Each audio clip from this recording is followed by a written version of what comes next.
You are now listening to the Someone's Favorite Productions podcast network. Hello, my name is Kevin Tudor, and I'm one of the 3 hosts of Almost Major, a film podcast dissecting many major indie studios and the films they release. Every week, myself, Charlie Nash, and Bryden Doyle discuss overlooked, forgotten, or bona fide classic indie films via studio-specific miniseries. We've previously covered numerous films from Artisan Entertainment, Lionsgate Films, and New Line Cinema. Titles including The Blair Witch Project, American Psycho, Dogville, But I'm a Cheerleader, Saw, Requiem for a Dream, and Ringmaster, you know, the Jerry Springer film.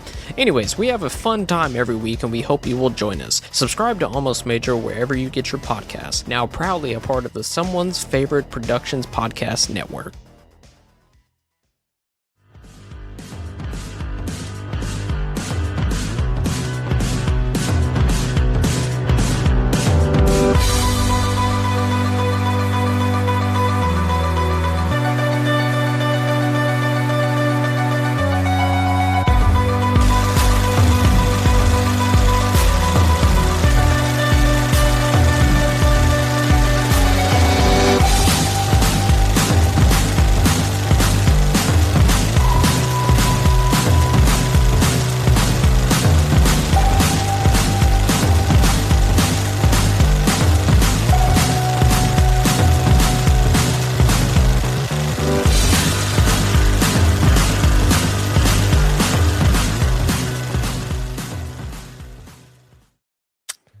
Hello, and welcome to the 4th annual Shelf Shock Rewind Award, something I never thought I'd be saying in my lifetime, and it is amazing to be here hosting with the one and only Mr. Chris Higgins, Bearded Film Guy. Welcome, and thank you for doing this, sir. Dude, thank you for having me do this, man. This is an honor. I've watched for 3 years, so it feels only right that I deserved to be on the 4th, you know? I'm glad that's not the actual bar, because a lot of people here hopefully would be in that same running. So I'm glad that you could be here for that. Glad that everybody's here watching live. Hopefully it is a big deal for everybody, because it's a big deal for both of us. We've been working on this for quite some time. Literally, I'm going to still be working on some of this as we are live. I will be fully transparent about that fact. I am a little bit behind, but speaking of behind, I want to talk about somebody who's been behind the scenes for a lot of this, and I could not have done it without him. It is the person that started this with me, the one and only Mr. Stephen Billings. Stephen, thanks for coming on. Oh man, guys, it's another year of physical media and another year for us to celebrate it. I'm excited.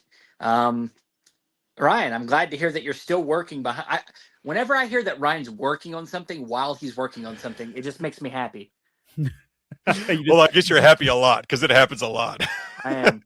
You love the torture he's going through right now. Torture, right? He loves it. He loves it, though. It does keep me going. It makes my heart keep pumping. But I'm glad that it's pumping, because I get to be here with you. Glad I get to experience with all this. How'd you feel about 2025 as a whole for physical media? Because it was a weird, crazy year. Yeah, man. I've worked on my habits a lot. So I'm not like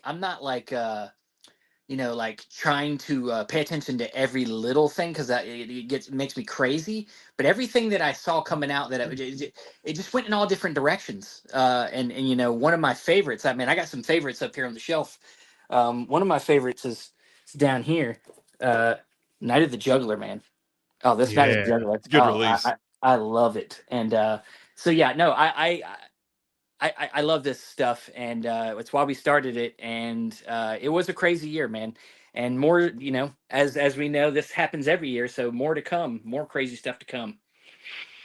More crazy stuff to come. Genuinely, thank you for doing this with me, Stephen. Thank you for being here, Chris. You guys are incredible, and cannot wait to see what everybody thinks, because we got some wild stuff happening tonight. So glad you're here. Yeah, all right, guys. Well, have a good time hosting tonight. I'll be watching, and let's do it. Come on. All right. Thanks, Steven. See you soon. And Chris, what about you? What are you excited for tonight? What are you hoping wins? What are you hoping the people voted for? It's been it's been a year, man. I feel like a lot of dreams came true this year. There was so much stuff that people have been clamoring for years, including myself, as a collector, especially in horror. More than ever, I think horror continues to present itself as not only dominating box office, but also kind of dominating physical media, whether it's 4K, masters coming out, or 4K remasters coming out, or old exploitation stuff finally getting the light of day and coming out. There's so much of it. I'm hoping to kind of see I would love to see some of the kind of releases that were a big deal to us and the deep cuts get a little bit more attention. You know what I mean? Shine a light on some of those. Yeah. And, the labels have really been stepping it up. Bonus features and supplemental material, something that I, as well as you, try to champion on physical media. And I think 2025 really stepped up in a big way, where labels are kind of forced to do more than ever before because of just demand. And everybody's crushing it, man, from packaging to supplemental material to the volume of extras. It's pretty incredible, man. Yeah, I agree. It's been an impressive year. I mean, we're getting box sets, we're getting director's box sets, we're getting a lot of incredible releases. I cannot wait for everybody to see these, which means, I mean, maybe we should just get into our first one. Let's bring this up on the stage. Because it's the first one, it'll look a little wonky. I'm gonna change it to full screen immediately. I promise it'll look better.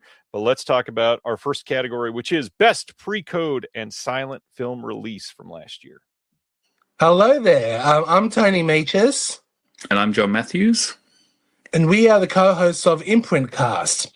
And we are honored to present one of these categories for the Shelf Shock Rewind Awards.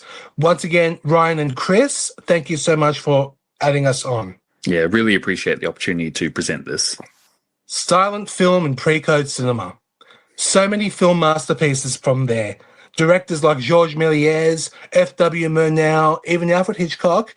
Yeah, absolutely. Like, some of the best and most innovative works came from that time. And it was a real boundary pushing time too, because some of the films from the era really, quite ahead of their time and quite graphic. And obviously stuff that you wouldn't see later on once the code came into place. But yeah, this sort of golden period, it was sort of like a free movement of filmmakers, and some really great stuff came out of it. And it was a particularly great year to see some of the stuff get released on Blu-ray and 4K, amazingly, as well.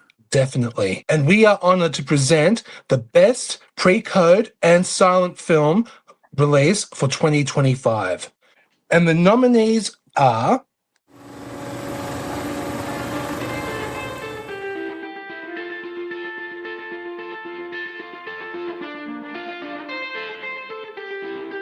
Alrane and the Student of Prague, Deaf Crocodile. The Cat and the Canary, 4K, Kino Lorber. Hell's Angels, 4K, Criterion Collection. He Who Gets Slapped, Flicker Alley. The Old Dark House, 4K, Eureka Entertainment. And the winner for the CSC award for the best pre-code and silent film release is Alran and the Student of Prague from Deaf Crocodile. That release went out of print very quickly. So it actually sold out before pre-order. So I didn't actually get my hands on it because it sold out. But it is one I am willing to track down one day. But I'll just settle for the standard edition now. But it's I love what Deaf Crocodile do. Yes.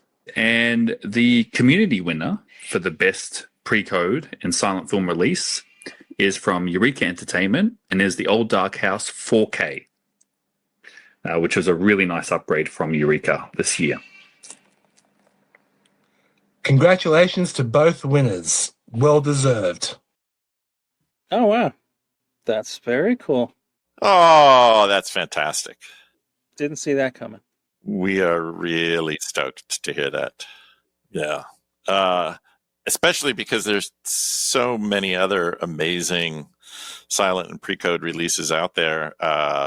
Huge thanks to everyone who worked on that. In particular, my good friend of many years, Stefan Dressler, and his entire team at the Munich Film Museum, who have preserved and restored the materials that we put out on the Alrane and Student of Prague release. It's the first of hopefully a number of releases of rare silent cinema with our partners at Munich.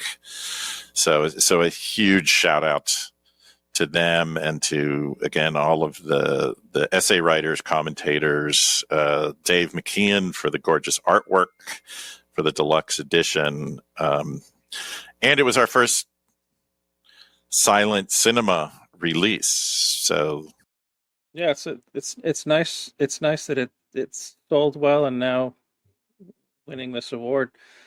It's a good start for silent cinema from Deaf Crocodile. So that's incredible. All right, so that is our first category, pre-code silent film release. Incredible release from Deaf Crocodile.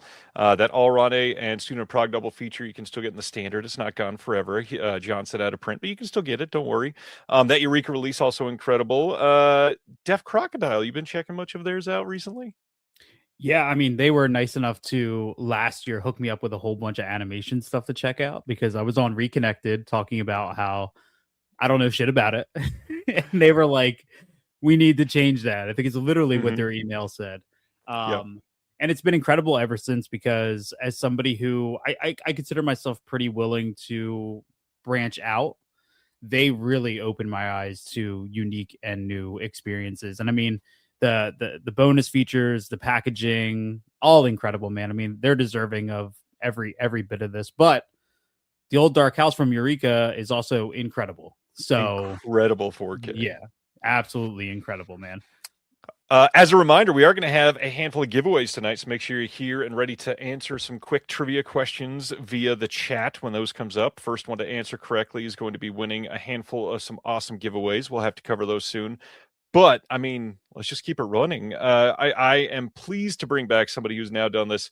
Well, he'll tell you, he's done it 4 times in a row, and he's very excited about that. Let's kick it over to one of my dearest friends, Mr. Jeremy Long.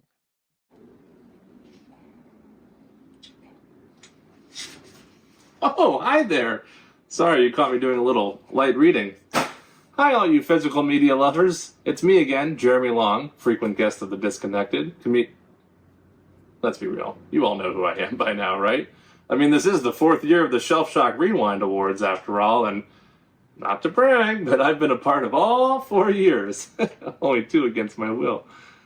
Anyways, I'm back once again this year to present the Best Contemporary Studio Release Award. And some of you Shelf Shock fans might be wondering, hey, Jeremy, why are you at home in front of your awesome physical media collection and not out at some exotic location somewhere for this year's video?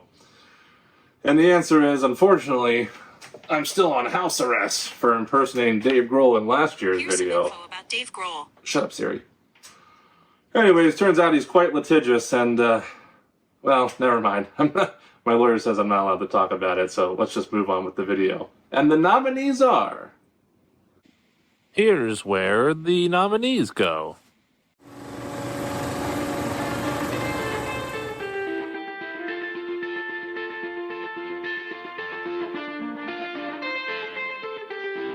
Bring Her Back, 4K, A24. Final Destination Bloodlines, 4K Steelbook, Warner Brothers. Sinners, 4K Steelbook, Warner Brothers. The Toxic Avenger, 4K Steelbook, Cineverse. Weapons, 4K Steelbook, Warner Brothers.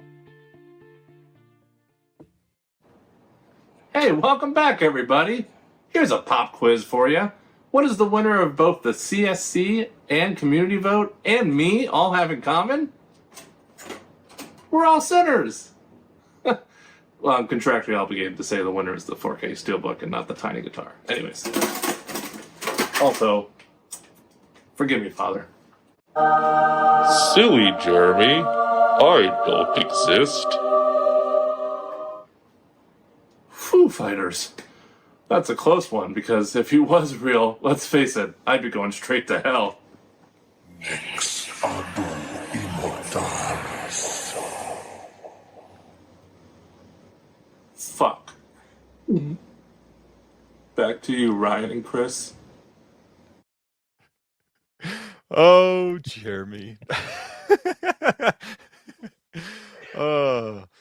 Studio stuff. Are you picking up much studio titles nowadays? I know a lot of people tend to steer clear of those. So I'm curious what you think about that. Yeah. I mean, I try to. I'm not a Steelbook guy, so I don't really pick those up. But Toxic Avenger I picked up. I mean, I thought I had to support a friend in having that, so that was a given. I mean, you're close to Jersey. That makes sense. Yeah. He is my superhero, by the way. Bring Her Back I picked up from A24. It's a good disc. Yep. Final Destination I picked up. We do have Sinners, but hot take, I'm just kind of mid on Sinners. Not Well, it's too bad Chris had to go for the night. But okay, there he is. No, Sinners is wonderful. We don't need to let him keep waxing poetic about how it's not wonderful. I'm just kidding. I know Chris respects it. Let's just keep this rolling. A couple of these videos tonight are going to be a little bit on the longer side, so I'm definitely going to keep us rolling because we got some people involved that I think you're going to be happy to see. We got a lot of individuals that they don't really get a lot of public voices, so we're gonna keep this running. Next up, keeping it going with the studio, we got the studio catalog release. So anything that didn't come out over the last couple of years, and they're reaching back into some of the vaults to put these out. And of course, before we go through this, I did want to highlight we have 2 winners in every category, and the reason is for everybody that's not familiar with this, we've got our creator selection committee. Now, this is a curated group of a little over 100 people that are filmmakers, people that work at labels, people that do audio commentary, special features producers, people that work on these discs, podcasters, YouTubers, all kinds of people in the industry. And they are the ones that nominated many of our titles. But also we wanted to give them a choice to pick their favorite. So you see a winner from them. You also see a winner from the community. That's why we have 2 on every category. If you ever have a question on that, let me know and I'll help you work that out. But let's go into that studio catalog release now and find out what they have to say for that. What's up, everybody? Garrett back here from Born to be Rad and one half of the Anchor Bay Archives podcast. And I am honored to be here today to present the best studio catalog release of 2025. And the nominees are...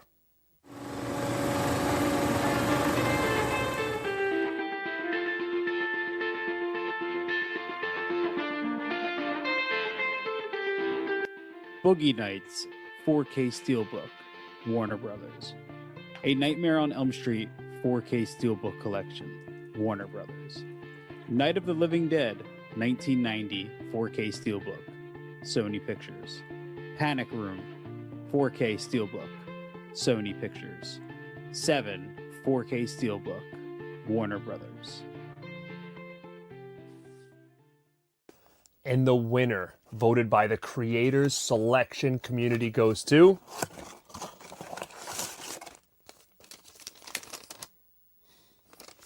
A Nightmare on Elm Street 4K box set by Warner Brothers. Here is the winner. This beauty here. Check this out. What a great release, guys. We've been wanting this for so long, and this year we finally got it. And the winner, voted by you, the community, is A Nightmare on Elm Street 4K box set from Warner Brothers. Boom. Check it out again. Guys, this thing just swept the studio catalog release, and I couldn't be happier because I love that edition. I'm so glad we have it. Now, thanks again for having me, guys. Now, enjoy the rest of the show. I guess it came back early. Thanks, Garrett. I feel like he was the perfect one to talk about that release. So glad that he came on here with us. It's a hell of a box set. Did you get that box set? I did. I actually won it. I won it in a giveaway from Monster Mall Shop. Right. Yeah, I missed out on it the initial run. Thank God I won it, and I think it's more than deserving that we got that. I'm really shocked that Night of Living Dead 90 didn't take one of them because I thought that was equally as big a deal. But both are incredible. And I actually, the Nightmare on Elm Street set, I remember kind of like seeing unboxings and stuff. And I was like, oh, it looks cool, but like, I'm okay with the standard. And then when my giveaway came in, I just kind of took a second. I was like, I was wrong. I'm happy I have this now. And they look ridiculous. Like, yeah, insane. Obviously, it's really easy on a giant package like that to talk about the steelbooks and the gorgeous art and all that stuff. But the reality is, I think the biggest thing here, a studio put out a box set of really incredible looking 4K releases of a franchise that's never gotten a lot of love on home video. A lot of the releases for that has been, we'll say subpar to say the best thing that we could say about it. So the new ones, they're kind of incredible. I'm glad that they're out. I'm glad that people can respect it. And it sounds like we might be getting a re-release later this year so more people can pick it up. So that's a good thing. Yeah. I do want to tell people, if you have the Night of Living Dead 1990 Steelbook, give the new Tom Savini audio commentary a run with that. I bet it'll raise your appreciation for that just a little bit more than the new footage added. Yeah, there is a lot there. Even the new footage is it's probably not as incredible as you would think, hearing the mythic nature of it over the years, but the 4K picture on that does look really great. So check it out. One thing that I feel like we've been getting a lot more love the last couple of years with our animated release. And I know that you've just kind of started dipping your toes in the animated pool, but it is something that's been near and dear to me. And want to throw it to my dear friend, Mr. Connor Holt, to talk about our best release on the animated side. So let's shoot it out to Los Angeles and Connor. Hi, I'm Connor Holt. You might know me as VHS Spectacular on Instagram, and I write about film for the Physical Media Advocate. This parking lot has a very special place in animation history. Before it was a strip mall, it was the original home of Walt Disney Animation Studios. It was here that Mickey Mouse was created, and where Snow White and the Seven Dwarfs came to life. Animation has come a long way since then, being made all over the world, an incredible variety of styles and stories. And thanks to Physical Media, we can appreciate all of it. The nominees for Best Animation Release are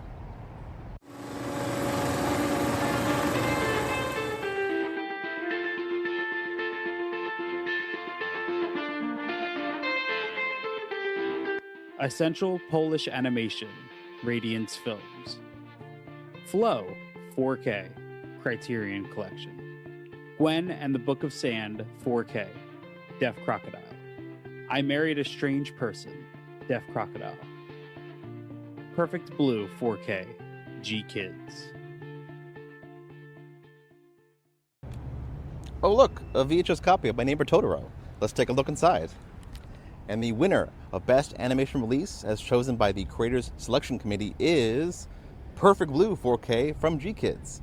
And the winner, as chosen by the community, is Flow 4K from Criterion. Congrats to both.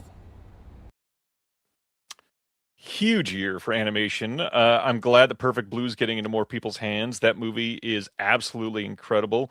There's Connor in the chat. Long live animation. Hell yeah. Connor was the perfect person to do animation. Thanks for showing some history there. I thought that was a really cool place to do that. Yeah, that was awesome. I also think it was so cool that Criterion picked up Flow so quickly. So I'm happy. Yeah. Some big acquisitions from them coming up, like right after stuff is coming out from the Oscars and stuff. They got a couple coming out this year from those, like Sentimental Values, about to be coming out in just a few months. But one of the companies that has been making people very happy for animation is Deaf Crocodile, and it sounds like it might be a good time to do our first giveaway for the night. Why don't you tell them about that, Chris?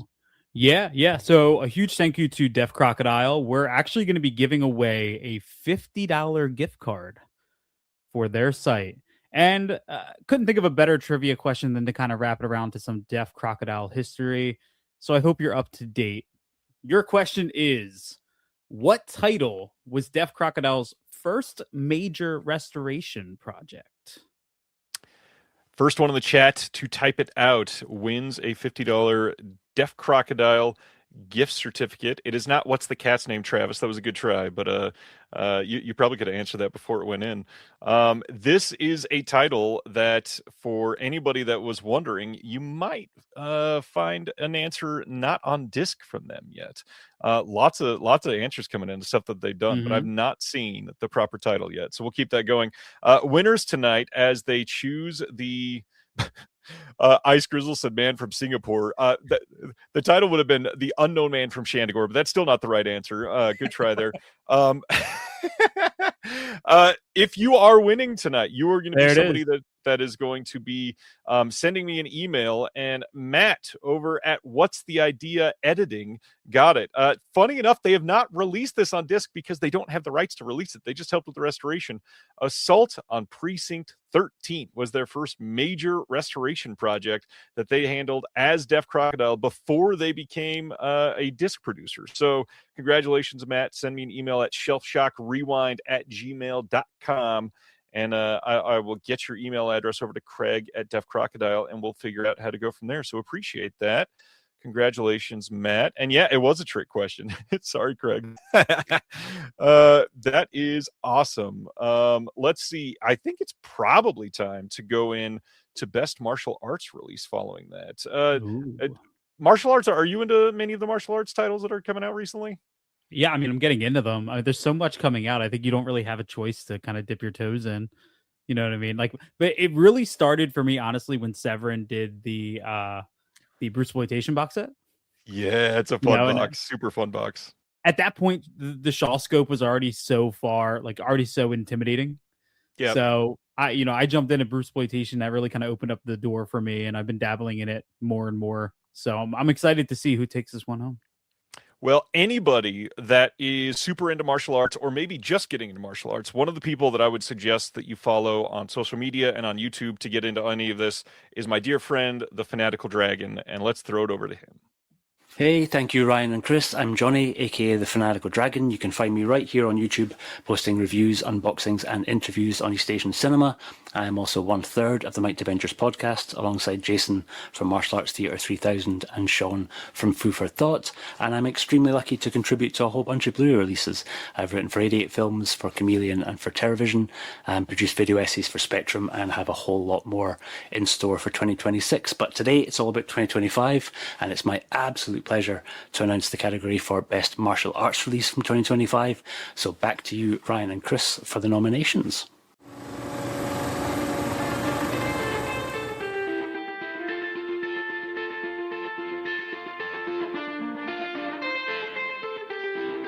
Bohachi Bushido 4K, Mondo Macabro. Come Drink With Me 4K, 88 Films. Furious Swords and Fantastic Warriors, the heroic cinema of Chang Che, Eureka Entertainment. The Great Chase, Neon Eagle Video. Shawscope Volume 4, Arrow Video.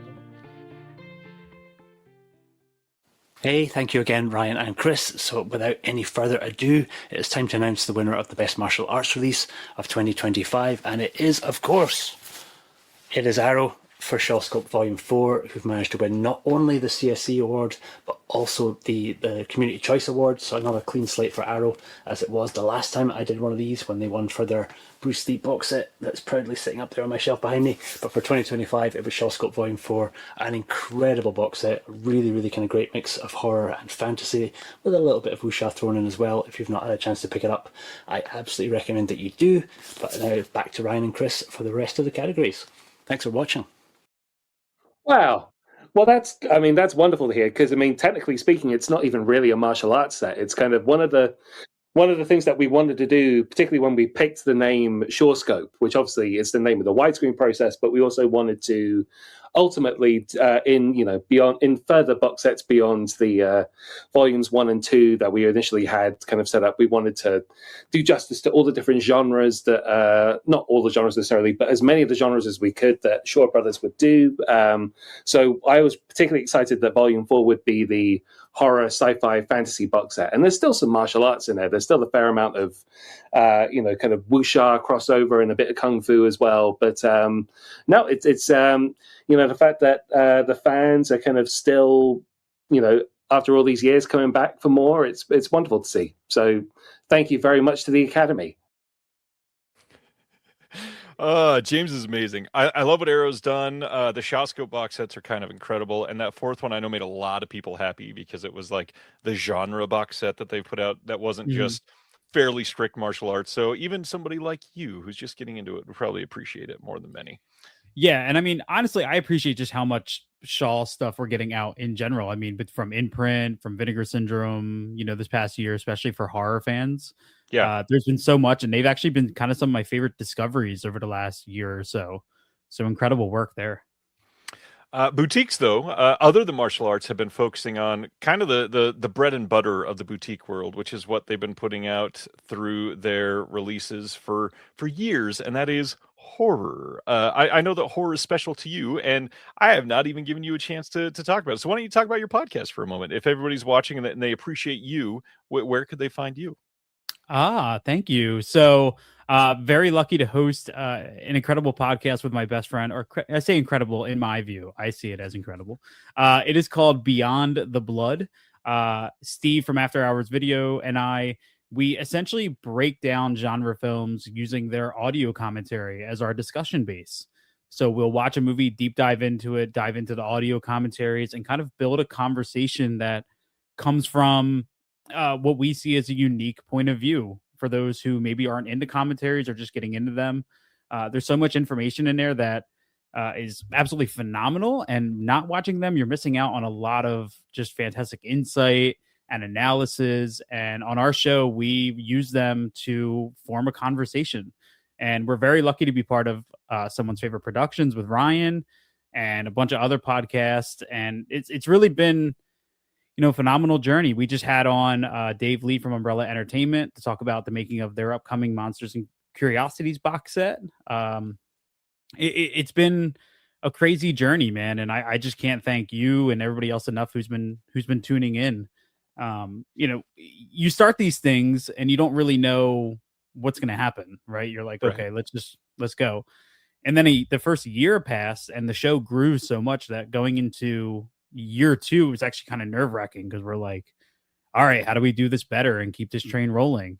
And so far this year alone, everything that we've put out since January 1st has done incredibly well. We can see noticeable growth in the show, and we just hope that we're lending our hand to the education that physical media can provide, and teaching people to appreciate beyond just the movie on the disc. I think anybody watching this would like your show. So if you're into horror, if you're into audio commentaries, check that out. But if you're into horror, you're probably eager to see this next category. Let's bring on somebody that you might have already seen on YouTube, and that is let's just show it. Here we go.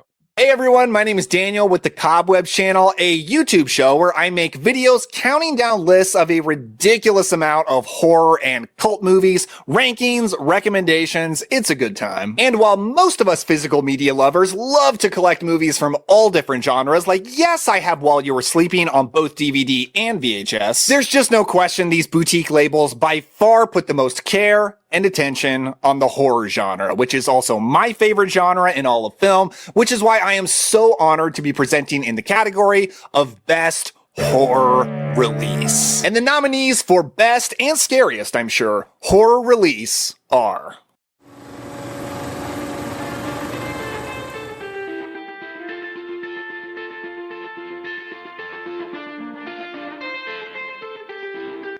The Beyond 4K Grindhouse releasing. In the Mouth of Madness 4K Arrow Video. Let's Scare Jessica to Death 4K Vinegar Syndrome.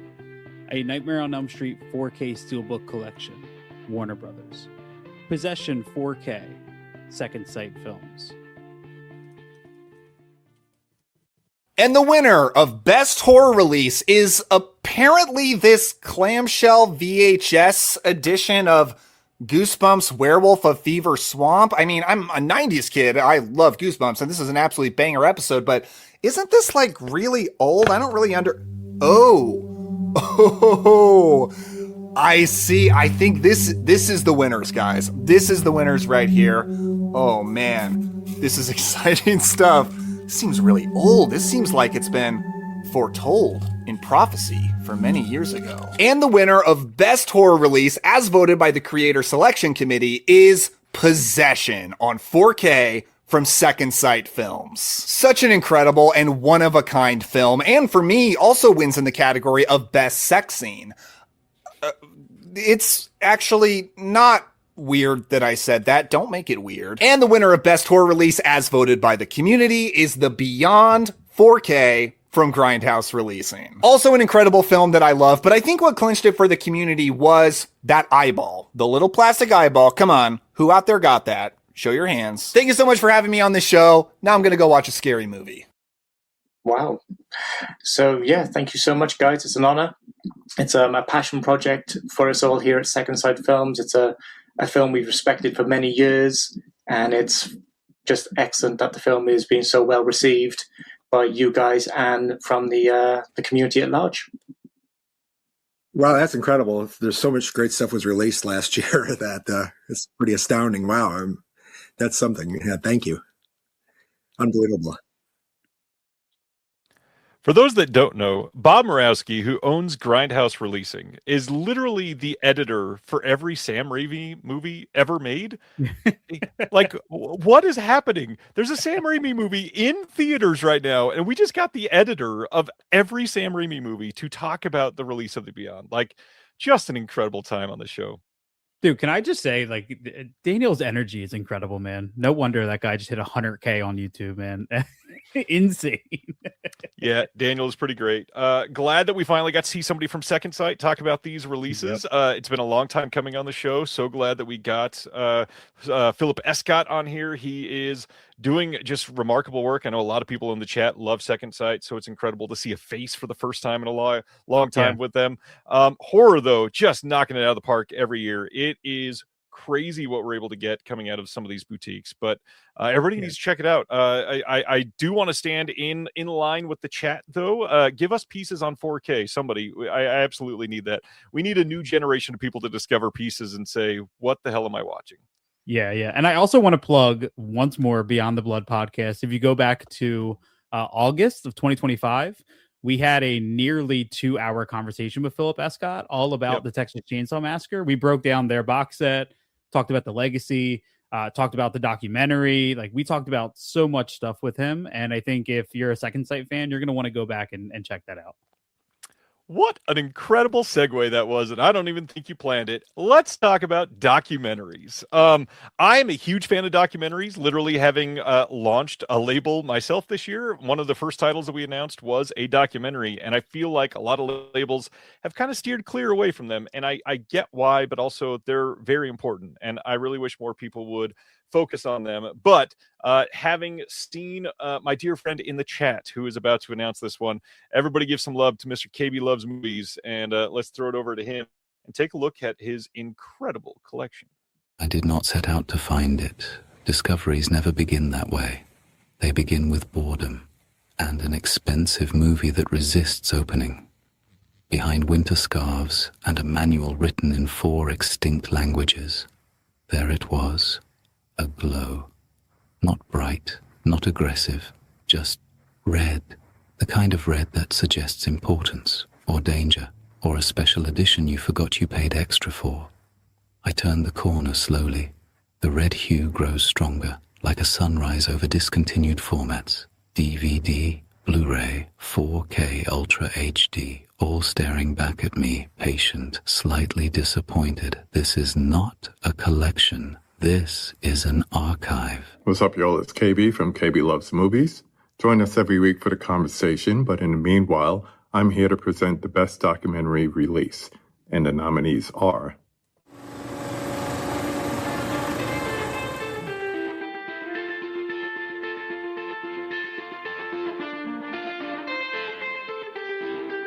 Burden of Dreams 4K, Criterion Collection. Chain Reactions Media Book, Dark Sky Selects. David Byrne's American Utopia 4K, Criterion Collection. Hookers on Davy 4K, Canadian International Pictures. Thelonious Monk, Straight, No Chaser, Criterion Collection. and the Creator Selection Committee selects Burden of Dreams 4K Criterion Collection. Also, the community selects Burden of Dreams 4K Criterion Collection. Congratulations to all the winners. KB's collection's a vibe, man. I love that red light. Dude, it was so good. I didn't know what was happening. I was like, I don't know where we're at right now, but I'm into it. He sent me the video and I was like, what is this voiceover? This is incredible. So stoked on that. Documentaries. Are you watching many documentaries? Yeah, I mean, I watch a lot just depending on kind of what's coming out. We have so many. You know, Hearts of Darkness was finally just announced to come out from Synapse. But this year I finally dove into like RoboDoc, the massive RoboCop documentary. Chain Reactions was a great one to get, especially that physical release with all of the alternate versions of Texas Chainsaw Massacre. That was phenomenal. There's so many, man, and I feel like it's really grown to be like such a strong focus on individual movies. Like to think back 10 years ago and imagine like what In Search of Darkness has been doing, and companies actually putting time and effort into these incredibly long, extremely detailed documentaries that like 1% of the fan base of that film is actually going to watch. We appreciate so greatly. Yeah, I agree. Documentaries are a big fun time for me. I really wish more companies would focus on them. And one thing that I feel like some companies are focusing on more nowadays is technical quality. For the first time in like the home video world, we're getting a lot of people be very particular about audio and video. And now I'd like to kind of shed some light on those that are doing their best in those categories. So let's send it over to one of my inspirations in this world, literally. One of the people that inspired me to pick up the mantle and do what I do, Mr. Justin Beam at Reverend Entertainment. I'm Justin Beam with Reverend Entertainment, and I'm excited to once again be part of the Shelf Shock Awards.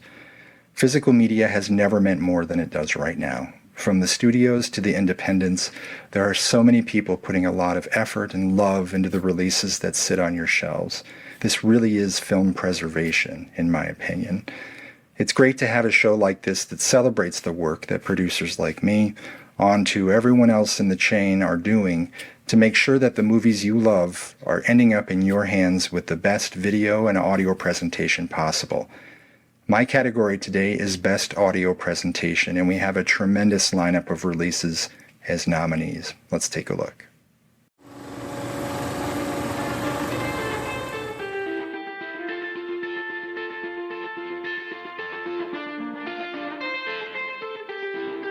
Master and Commander, The Far Side of the World 4K Steelbook.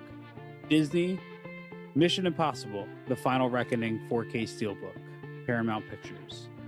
Sinners 4K Steelbook, Warner Brothers. Sorcerer 4K, Criterion Collection. Warfare 4K, A24. The winner for Best Audio Presentation in both the CSC and Community categories is the same, and deservedly so.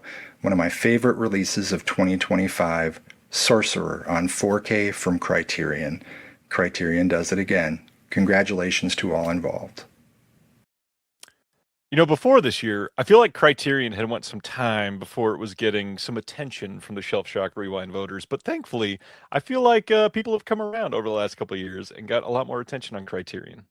They have, and deservedly so. I definitely need people to put on the Warfare 4K though and experience that, because holy hell, is that immersive? Like.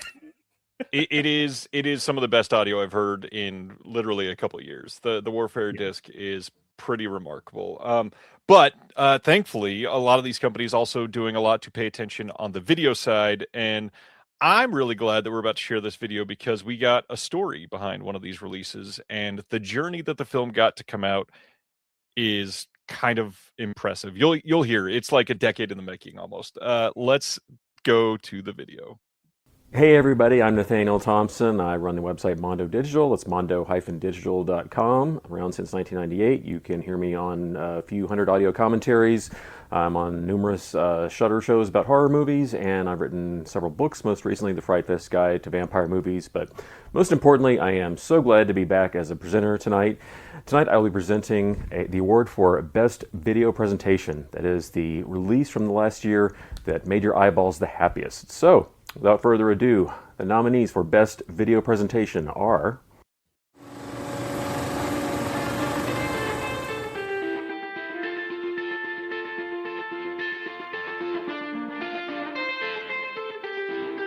The Beyond 4K, Grindhouse Releasing. Eyes Wide Shut 4K, Criterion Collection. Reanimator 4K, Ignite Films. Sinners 4K Steelbook, Warner Brothers. Sorcerer 4K, Criterion Collection. Well, there you have it. Those are the nominees, and now it's time to find out. First up, the Creators Selection Committee's pick for Best Video Presentation. Let's find out. It could be, Attack, Diggy, Attack. It is The Beyond 4K from Grindhouse Releasing. Congratulations. And next up we have the public vote. Which one did all of you pick as the best video presentation? Well, let's see. Well, it's a clean sweep. You picked once again The Beyond. So you have faced a sea of darkness and all therein that may be explored, and you have your winner. So congratulations to Grindhouse Releasing with their massive special edition of The Beyond. Well done, guys. Wow. Well, that's something I'm really proud of, knowing how many years we spent trying to get this thing to look correct. I mean, we literally, for this release, went through 4 different scans at 2 labs in Rome. Um, it was such a nightmare because of the condition of the negative and the ability of the first lab in Rome. We pulled it away from them and took it to an incredible place called Limogene Ritrovata in Bologna. And then, even then, it took two full scans to get it right, because the first lab had actually damaged the negative and scratched it. And so when the place in Bologna did the first scan, there were scratches, and we had to totally rescan it again using a wet-gate scanner. The whole process, we started it in 2016, and here it is. It took 9 years to actually come up with this final product. So yeah, I'm very happy. And then once we got the scans from Bologna, it was during COVID, and Photochem Labs here in LA helped us out, and we actually did the color correction in the garage of our Photochem colorist, because it was during COVID, and we were working together, with masks. So it was. It was a real long process, so I feel vindicated getting this great honor. So thank you so much. Dang! Congrats, Grindhouse, releasing that. That's a big deal type of release to get that for, and to see 9 years of work being put into one title, and then the whole community vote for it. That's got to feel pretty incredible. Yeah, dude, I remember doing that. I remember when you sent out the CSC voting. Everything was pretty, like, I was moving through it pretty quick, and then I I got to best visual presentation. I stared at the nominees and I went, "Oh fuck, how do you do?" Like, clearly, I mean, I think the Beyond 4K deserves every bit of it, but holy hell, was it up against some just incredible stuff. Like, Reanimator is one of my favorite movies of all time. Yeah. So to put it up against what Ignite Films did with that this year, it was a pretty, like, impossible task to to do that. And funny enough, today I actually, like, I took the little eyeball out of it and I didn't know what to do with it, and somehow it ended up in my sock drawer. And it just so happened that this morning, I don't know, this morning I was running low enough on socks that it popped up at the bottom of my drawer, and it was the perfect day for it to but I did jump a little bit, but I'm okay. What an eye-popping release for you. Yes, yeah. As you are watching the show tonight, if any of these releases catch your eye and you're like, damn, I really want to buy one of those, one place that you could look to is odysseymovies.com. Chris, why don't we do our second giveaway, and let's make it something at Odyssey Movies. Sure. So thank you to Odyssey Movies. We're going to be giving away a $25 gift certificate to their site. So I hope your Reanimator knowledge is as good as it can be, because your question is: Reanimator's location for the Miskatonic Medical School shares the shooting location with what 1991 film? What 1991 film shares the same shooting location?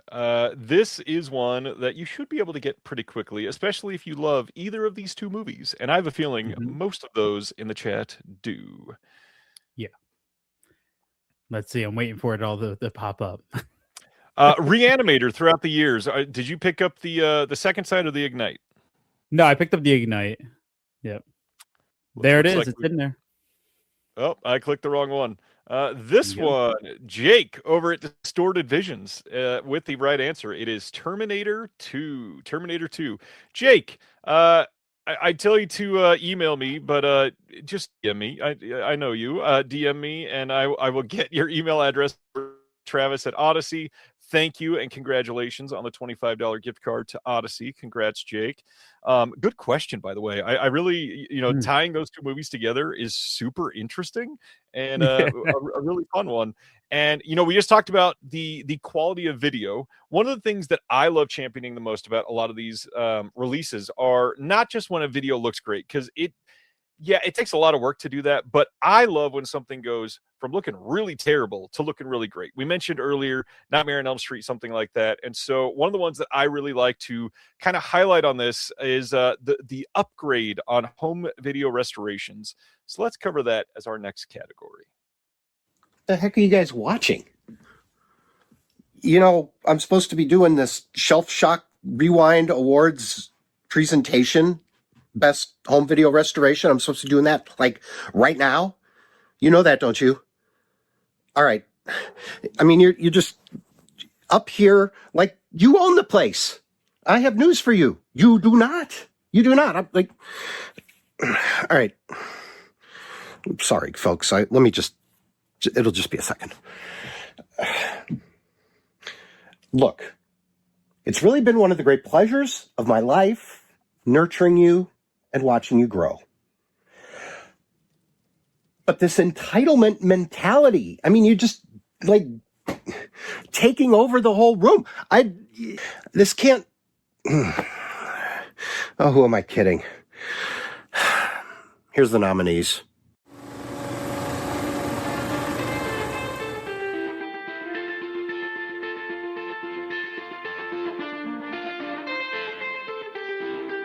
Behind the Green Door 4K, Mitchell Brothers Film Group from Melusine. Dirty Work 4K, Vinegar Syndrome. Eyes Wide Shut 4K, Criterion Collection. Night of the Juggler 4K, Transmission, Radiance. Sorcerer 4K, Criterion Collection.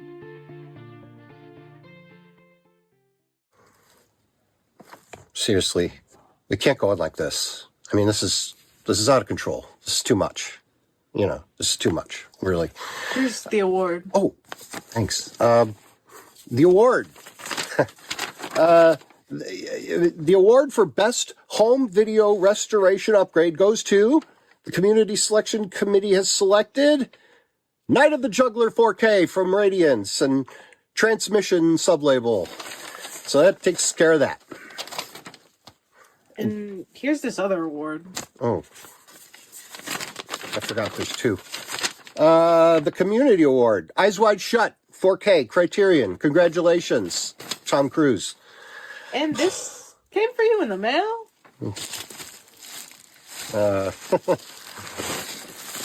Oh, I'll put him right here. That's a good spot. I love Jim.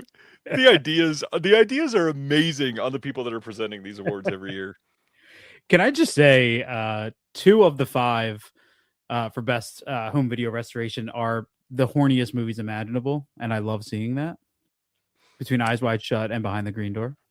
Yes, but also when you think about it, like I'm just gonna throw this out there. I kind of feel like Behind the Green Door should have won. Like the 4K is remarkable, and the previous release was way worse than that one. So I don't know. Like I get it. A lot of people did not buy that disc. That is buying, you know, we'll say Sorcerer. Those fan bases are not crossing paths. Not something else that I could have said there. Yeah, I posted all about Behind the Green Door on my Instagram, and I got like 7 messages that were like, "Are you just selling porn now?" I'm like, "Listen, man, let's just learn to appreciate everything. All right, let's." Do those people think you're selling everything that you're posting about online? I don't know. They're blocked. That was a good bit. I really like that. That was really funny. One thing that Behind the Green Door has a lot of great things going for it is packaging. I know that we always talk about this a lot, but as far as packaging, I am not the biggest proponent of many of the giant packages, but I know a lot of people are, and this is always an exciting one. But more exciting for me is we got a voice behind at least one of the packages that won this year. Let's shoot it over to Best Packaging. Hello there. I'm Jim Laskowski with the Directors Club podcast, member of the Chicago Film Critics Association and creator of the Now Playing Network, and a variety of other fun things that you can find at jimlaskowski.net. So it's quite the honor to be presenting for this year's edition of Shelf Shock Rewind. Thanks to people like Ryan Verrill and everybody involved with just the physical media community, I am now an obsessive. I am now collecting to the point where there are concerns for my well-being from friends and coworkers and others that have concerns about my level of obsession when it comes to film. Maybe to a little bit of an obsessive degree. And I will say that my fiance is a little bit worried about my obsession with physical media at this point. But I did find her underground in a tunnel, smashing some egg cartons and screaming at the top of her lungs.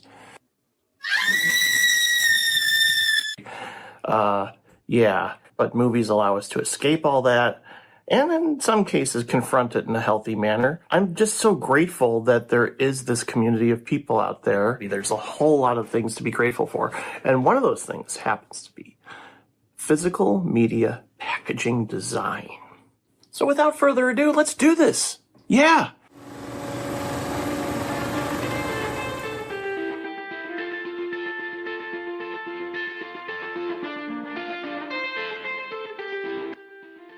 Black Sheep, 2006, 4K, Umbrella Entertainment. A Nightmare on Elm Street 4K Steelbook Collection, Warner Brothers. Possession 4K, Second Sight Films. Teenage Mutant Ninja Turtles Trilogy 4K, Arrow Video. The Wes Anderson Archive, 10 films, 25 years on 4K, Criterion Collection. The winner, selected by the community, first and foremost, is the Wes Anderson Collection from Criterion. 10 films, 25 years, 4K. It's a spectacularly put together collection of films that I happen to love and enjoy immensely.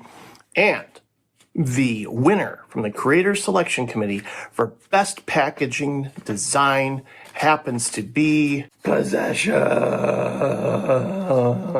from Second Sight. Look at how beautiful it is. Thank you so much, and congratulations to Second Sight, who continuously puts out great work. I cannot say enough good things about them, and I certainly adore the film Possession. And then, of course, I came home and was at the bottom of the stairs clutching my copy of Possession. But everything's okay now. What just happened? What year is this? Wow, that's so nice. Thank you. Well, I did this alongside with Eric Skillman from the Criterion Collection, and then of course Wes Anderson. You know, it was his vision to have this 1970s inspired encyclopedia set that felt like you could get it at a yard sale, and so it was an honor to be able to work on it. And it felt like I had been training my whole life for this because I love that style of design. So it felt I felt really grateful to be able to be a part of it. So thank you. That's incredible. Thank you so much, guys. Yeah, the packaging was a labor of love. We actually found a French poster that was the size of a bus, so we had to get it photographed in different sections and then put back together again digitally. So yeah, that was a task in and of itself. Yeah, we actually sent the cleaned up version to Basha, the artist, as well, and we sent her the original poster that we'd found and bought. So yeah, she has the biggest poster known to man has been sent to her. So yeah, to see it go down so well is makes it all worth it. I want to live a life where somebody sends me a poster of Possession the size of a bus, and that's just like a normal day for me. Yeah, I could probably wrap that on all four walls of this room, and I'd be fine with it. Wouldn't that be amazing? Oh my god! I do want to say that the Wes Anderson from Criterion Collection is the most Wes Anderson thing I think I've ever seen in my life. It fits perfectly. Agreed. Yeah, absolutely fits perfectly. Congrats to Beth. That was one. I was so stoked that I was able to get her to be a part of this. Her choices on that release are just simply astonishing. It's something that I was impressed by the moment I heard that she was doing it, the moment I saw it. And if you go to Beth's website, without even the Wes Anderson aspect of it, you look at it and go, yeah, of course she should have designed the Wes Anderson box set. I will say, though, Black Sheep was robbed. I know I already said in the chat, but that box set is by far the best design of everything that we just saw in the categories. Black Sheep should have won. It was amazing. Not any other releases coming covered in wool, guys. Come on, let's go over that one. Yeah, the wool, blood-soaked wool presentation is because they did that before with Sasquatch Sunset, I think, as well, right? They did, yes, they did. Yeah, it's it's so good, man. It's such a good idea. What is always exciting is when people come in and rag on steelbooks, because I'm not a huge steelbook fan like a lot of people, but I always love when we get the right person to present an award. And what makes more sense than somebody that is literally called Steelbook Obsessed? So let's send it over to Jake. Hey everybody, Jake here from Steelbook Obsessed, and it's an absolute privilege of mine to help announce what the best Steelbook is, both from the committee and from the community. I adore The Disconnected. This Shelf Shock Rewind is an amazing award ceremony. It's an honor just to be a part of it. There were 232 Steelbook releases in the U.S. this year. I had 141 of them. There were so many great choices to choose from this year, but here are the nominees that made the final list.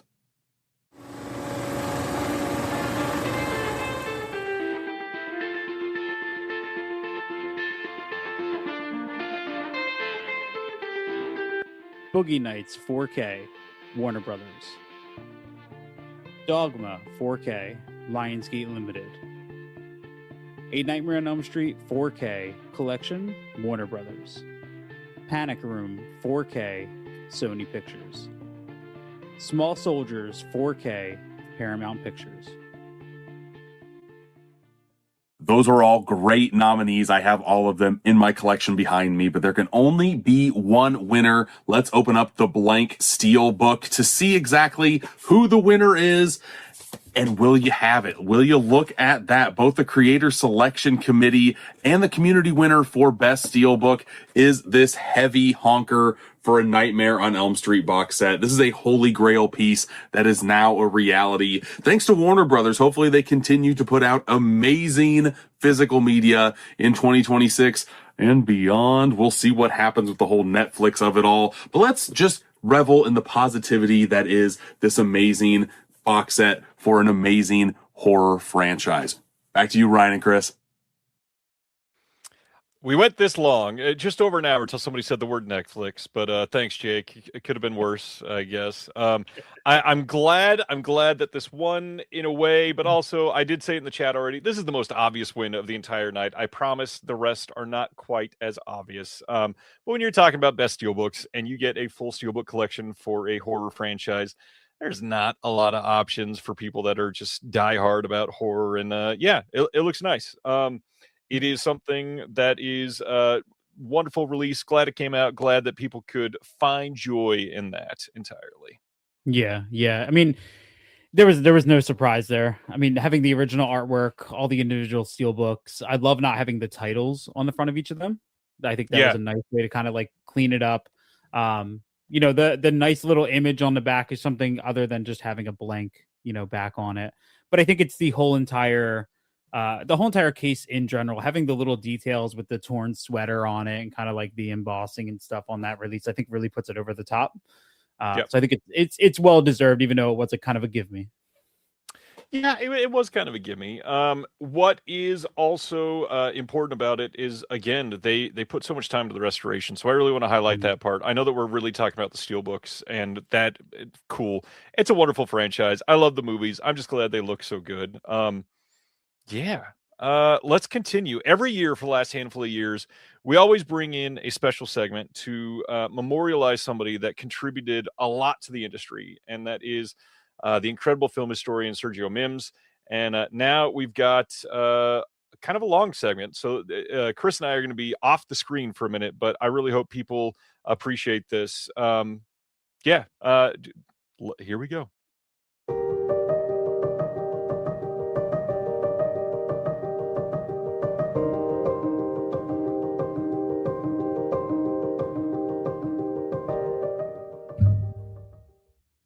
Sergio Mims was best known as a Chicago-based film critic and the co-founder of the annual Black Harvest Film Festival. But he also championed classical music, especially the works of Black composers. Sergio died in October 2022 at the age of 67 and left behind a legacy of encouragement, education, and passion.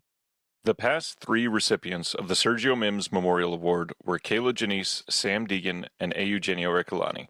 All 3 continue to work tirelessly to deliver high-quality analysis on film through various outlets. We have pushed to give an award in Sergio's name and will continue as long as these awards continue. For the 2025 Shelf Shock Rewind Awards, we would like to present the Sergio Mims Memorial Award for extraordinary contributions to film critique, context, and commentary to Alexandra Heller Nicholas.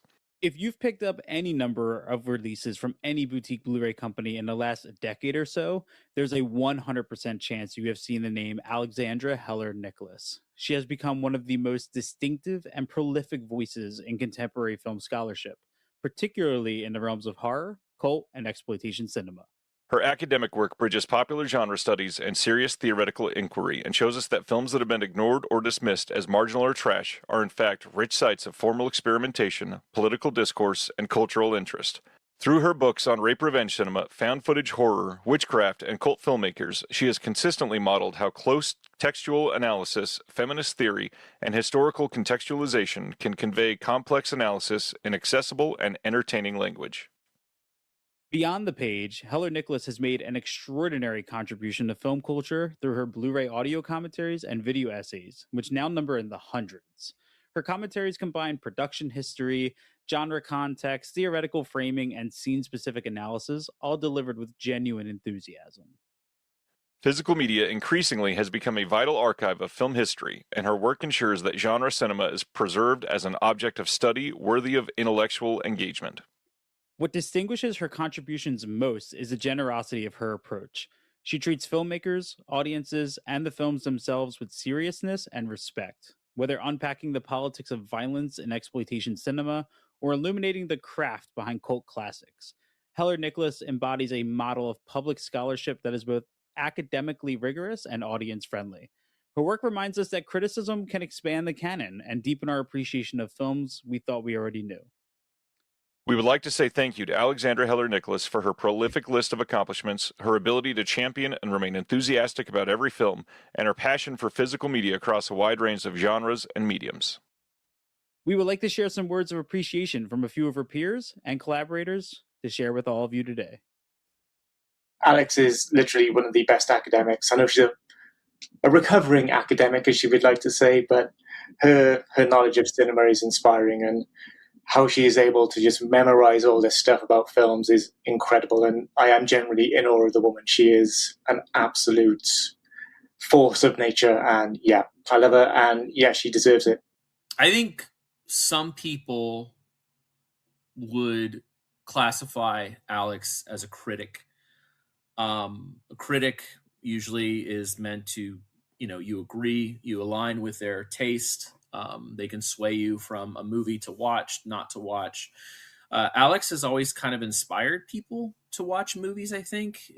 Big difference that critics aren't able to do sometimes. She influences you and she challenges you to venture off on your own and dig deep into maybe something that she's in love with. Huge congratulations, Alex. It's such a cool award and has been so wonderful to work with you.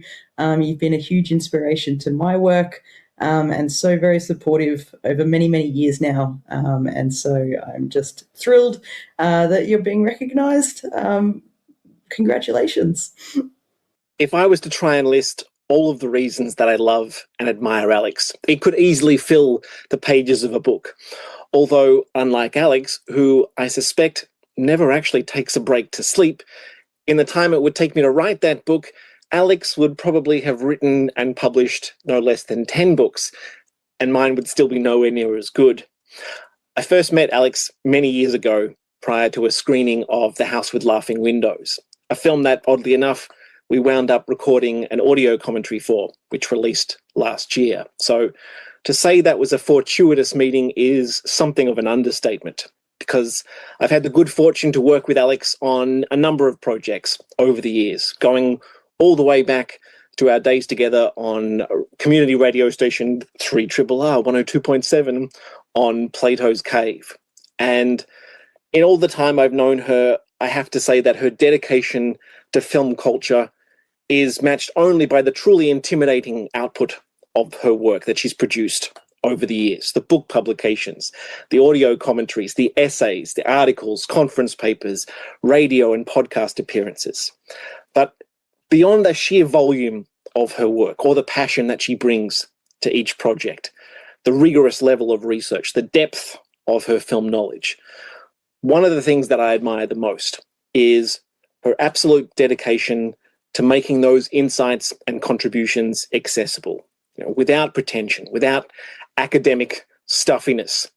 It's never about gatekeeping for Alex, but about conveying the deep love that she has for the medium to that audience in whatever form that might be, whether it's high art or low art.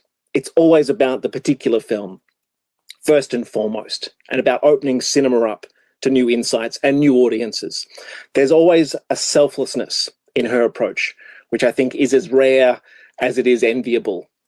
And I think that's evident too in the way that she lifts up those around her, the way that she uses her platform, and especially in her producing work, to elevate voices that may not always be the most obvious candidates, but are the ones that best serve the particular project by bringing new or alternative perspectives to a film.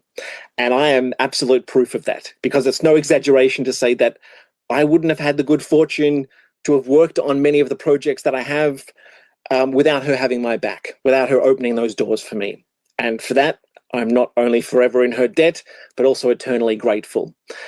I'm lucky to count her as a colleague, but even luckier to count her as a dear, dear friend. So, Alex, congrats on this latest recognition. It is thoroughly well earned, and I can't wait to blind buy all of those forthcoming purchases that have your name on them. Viva la cinema, and long live physical media. Alexandra, holy cannoli, what a gold standard of a writer, a commentator, a personality, and a person. I adore Alexandra Helen Nichols. This woman, this creative, this writer, is somebody who everything she touches is instantly rich, fascinating, intelligent. All of her work has this absolutely intoxicating combination of keen observation, knowledge, and just overall just really a great sense of intelligence that is, that you learn a lot from. And she never talks down to the reader. She never talks down to the listener. She is basically does that thing that all of my heroes do, which is like, she basically is like kind of extending an arm being like, come here, check this out. And I adore that about her. On top of her just always phenomenal work, she is the gold standard of a person in the film community. Alexandra is always, to me, consistently somebody who shines and is classy, is funny, very generous. There's never any sort of potential, every community has its toxicities. Alexandra is never involved with that. She's always rising above it. She never gets tainted by it.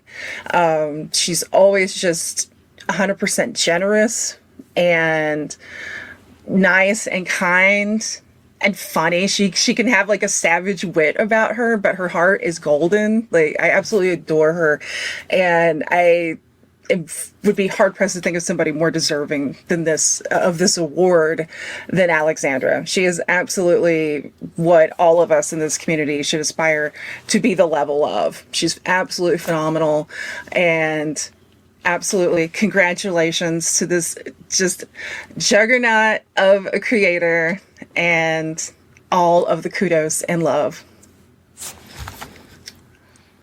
Well, there we have it. I really hope that people take this as a moment to not only look up Alexandra Heller Nicholas's work, but also Sergio Mims's work, and all those people that are just out there constantly praising her work and it's a lot to praise because I cannot name anybody more prolific in home video than Alexandra, because I swear every week on my show, I mention her name a number of times, and that is awesome.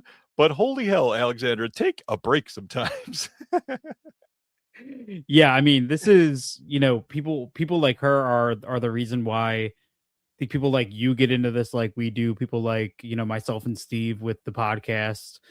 She's come up probably at some point in every single episode we've done in some capacity. Like, that's the level of influence. And I can't encourage people enough to, if you haven't seen her work or heard her voice, seek it out and find it. I'm sure it's on your shelves somewhere. Not only somewhere, and many of the releases. I do want to say Alexandra is approachable, and I think that's one of the most important thing on so many of these releases.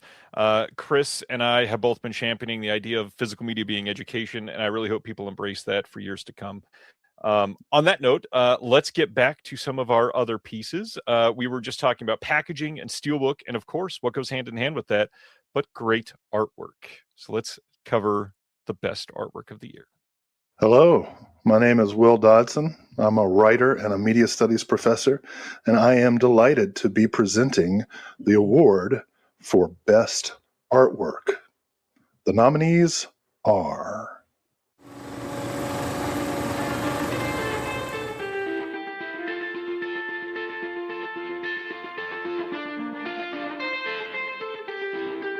Altered States 4K by Richie Beckett, Criterion Collection.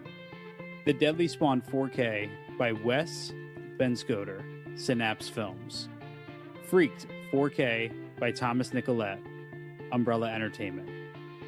A History of Violence 4K by Connor Williamson, Criterion Collection. A New Leaf 4K, Michael DeFord, Cinematograph. And the winner of the Creators Selection Committee is Altered States for the Criterion Collection. The winner of the community vote is Altered States, Criterion Collection. Damn, okay, that's absolutely wild. Wow. That's crazy, man. I'm so...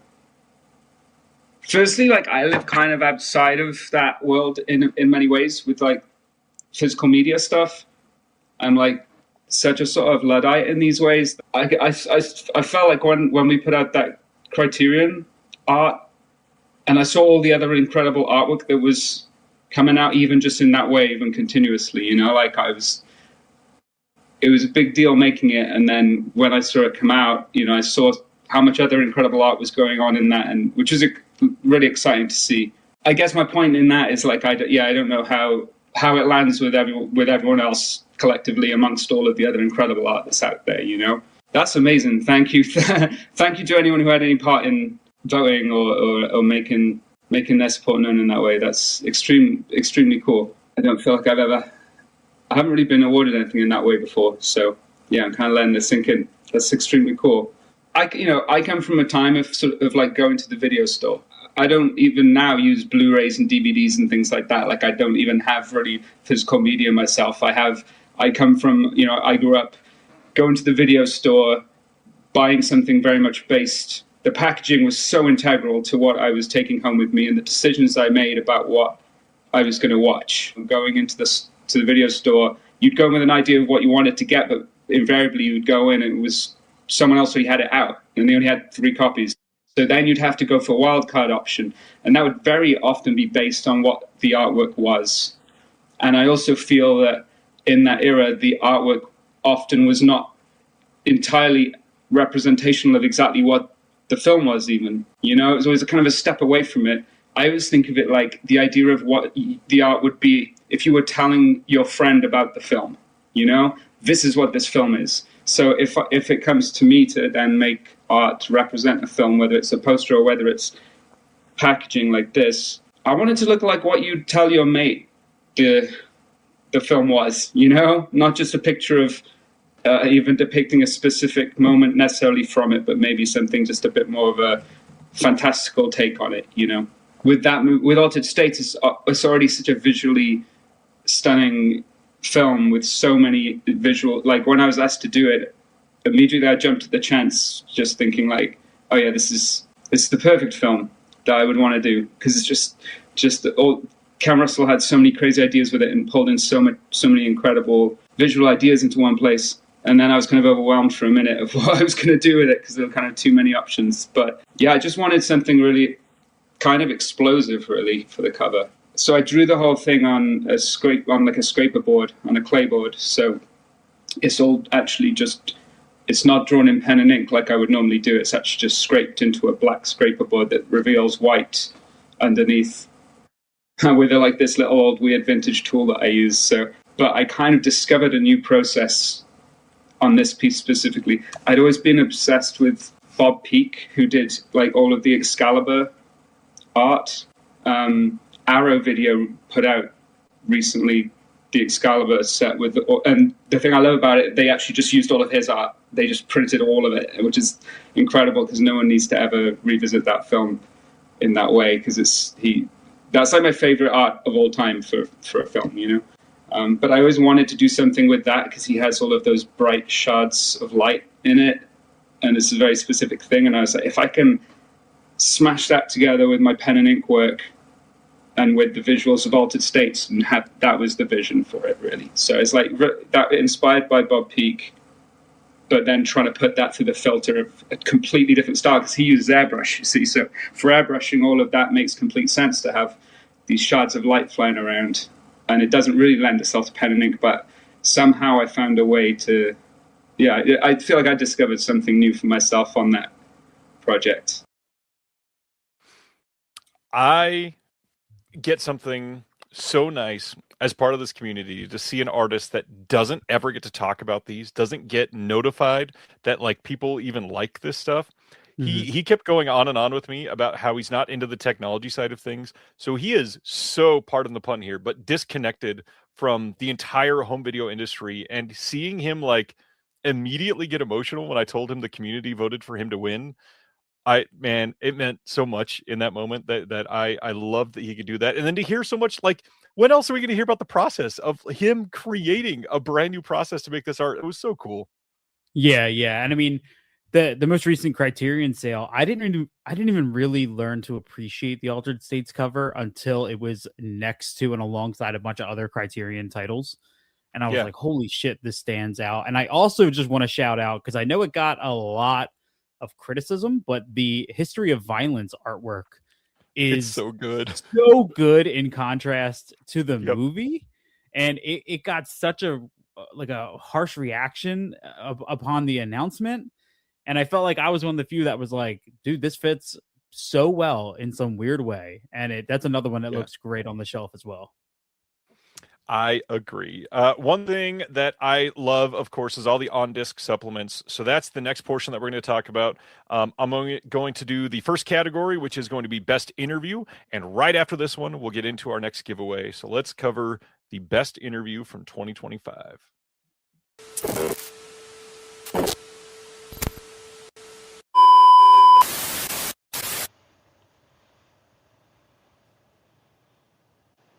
Oh, okay. Thanks for sitting down with us today.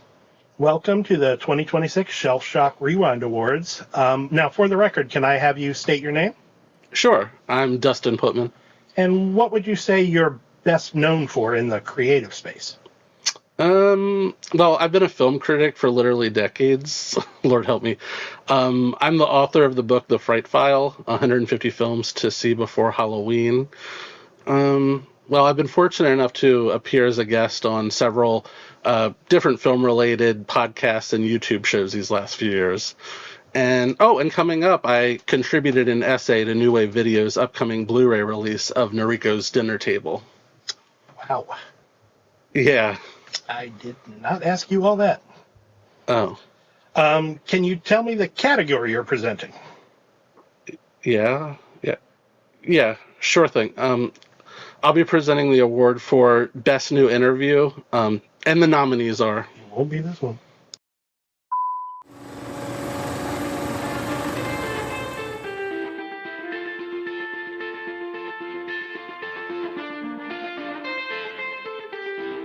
Kicking Against the Pricks. Interview with John Waters, Cecil B. Demented, Umbrella Entertainment. Interview with Mikey Madison, a Nora 4K Criterion Collection. Conversation between Reiner and actor Patton Oswalt. This is Spinal Tap 4K Criterion Collection. The Horror of Normality, Guillermo del Toro on Possession. Possession 4K, Second Sight Films. Wild and Woody, a new video interview with actor Willem Dafoe. New Rose Hotel, Cinematograph.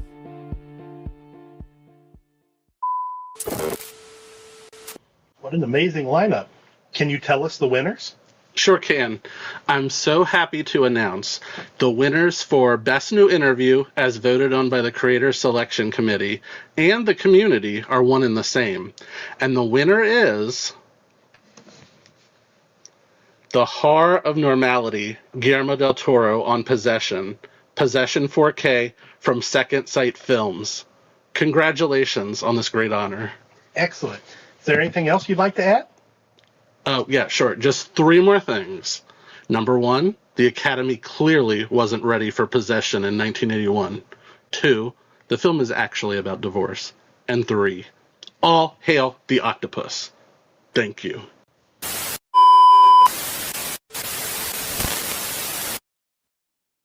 No, amazing. Guillermo's an absolute legend, and he was kind enough to take us for tea and scones in London when he was doing a location recce for Frankenstein. And yeah, he heard that we were putting out Possession, and he was like, please put me on the disc. I need to talk about this film. I love it. And he was true to his word. Any story about Guillermo del Toro treating somebody to good tea and scones is like we gotta have that in here. I love that Philip shared that. It instant envy for me. Like the moment he said it, I was like, God, how, man, I want that. Yeah, could you imagine tea and scones with Guillermo del Toro talking about Possession? Isn't that like a perfect Sunday? I don't know if I could eat. Like, I don't know if I could drink and eat. I would forget, and I'd just be staring into his eyes, listening intently. Story of my life. I am so glad to see that Guillermo del Toro got some recognition as a big champion of physical media. I think it's an important part of having him on there. But you know what? Another perfect Sunday is winning some physical media. I am giving away a stack of my own releases, things that I can part with for mine. And so for this next one, I'm not sharing the titles. Just send me an email at shelfshockrewind@gmail.com if you can answer this question first that Chris is about to read out. All right, this is for y'all horny folks out there. What year did the Mitchell brothers open their famous O'Farrell Theater? This is another one that should be pretty obvious. Yeah. When I learned this information when I was diving into the box, and I was like, of course it is. Yep. Chris was close on that one. But our winner is already Robert Francis. It is 1969. Robert, you have won. Of course it's 1969. Of course. Robert, send me an email, shelfshockrewind@gmail.com, and I will send you a stack of my own physical media, all for you to love and appreciate, and I can give it a good home. Just nice. I mean, we got to say that, right? Like, there it is. Yeah, very nice. Yeah, it's one that I read that. I went into this like whole Mitchell Brothers history dive, and that was the one thing that I was like, 69. All right. Very good. Yep. As somebody has already texted me saying it looks like somebody else commented first, just a heads up, it did not come first on our screen. That was the first one. We do have multiple streams watching, so somebody could be on another channel. My wife is saying, hey, Stan commented first. Actually, no. On the other stream, it was somebody else, I promise. There are multiple places that we're getting comments from. But as we're talking about adult fare and the Mitchell brothers, let's send it over to somebody that appreciates some more of that and maybe hear from somebody that worked on some adult films. Here we go. Hi, my name is Rachel Belwar, and I write non-visual essays for the website Comic-Con. I also have a regular column in the Physical Media Advocate. Today, however, I am here with my co-presenter Chucky to present the award for Best Visual Essay. Visual essays are fantastic. It's a really cool bonus feature. Hopefully more labels will get on that train. But like seeing Chucky without hearing Brad Dourif's voice, it's a cool opportunity to actually get to hear from writers and experts whose work you probably already read. But now you get to find out what they sound like. And on the creator side, you get to find out that certain actors' names that you've been saying in your head for years, you've been pronouncing them wrong. Or maybe that's a me problem. I'm a writer, but I certainly appreciate what goes into visual essays. There's editing, there's finding clips, there's making sure you can use the clips because of copyright. Visual essays. Awesome. Deserve all the attention, and that's why we're giving them an award tonight. So without further ado, the nominees for Best Visual Essay are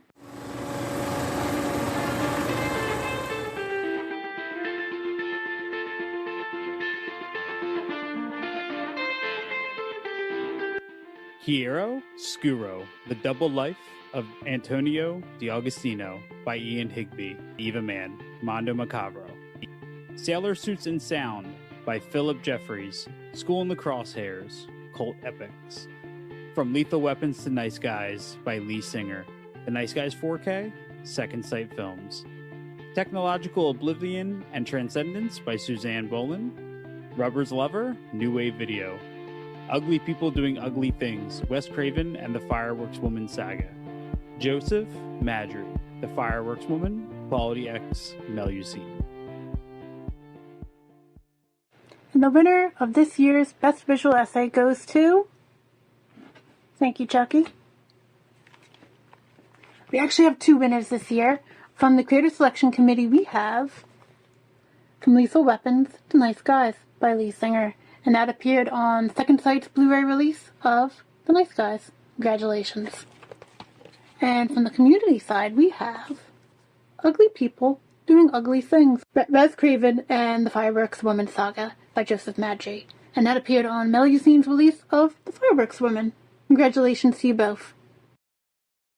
Oh, wow. What an honor. That's very lovely to hear. Wow. Okay.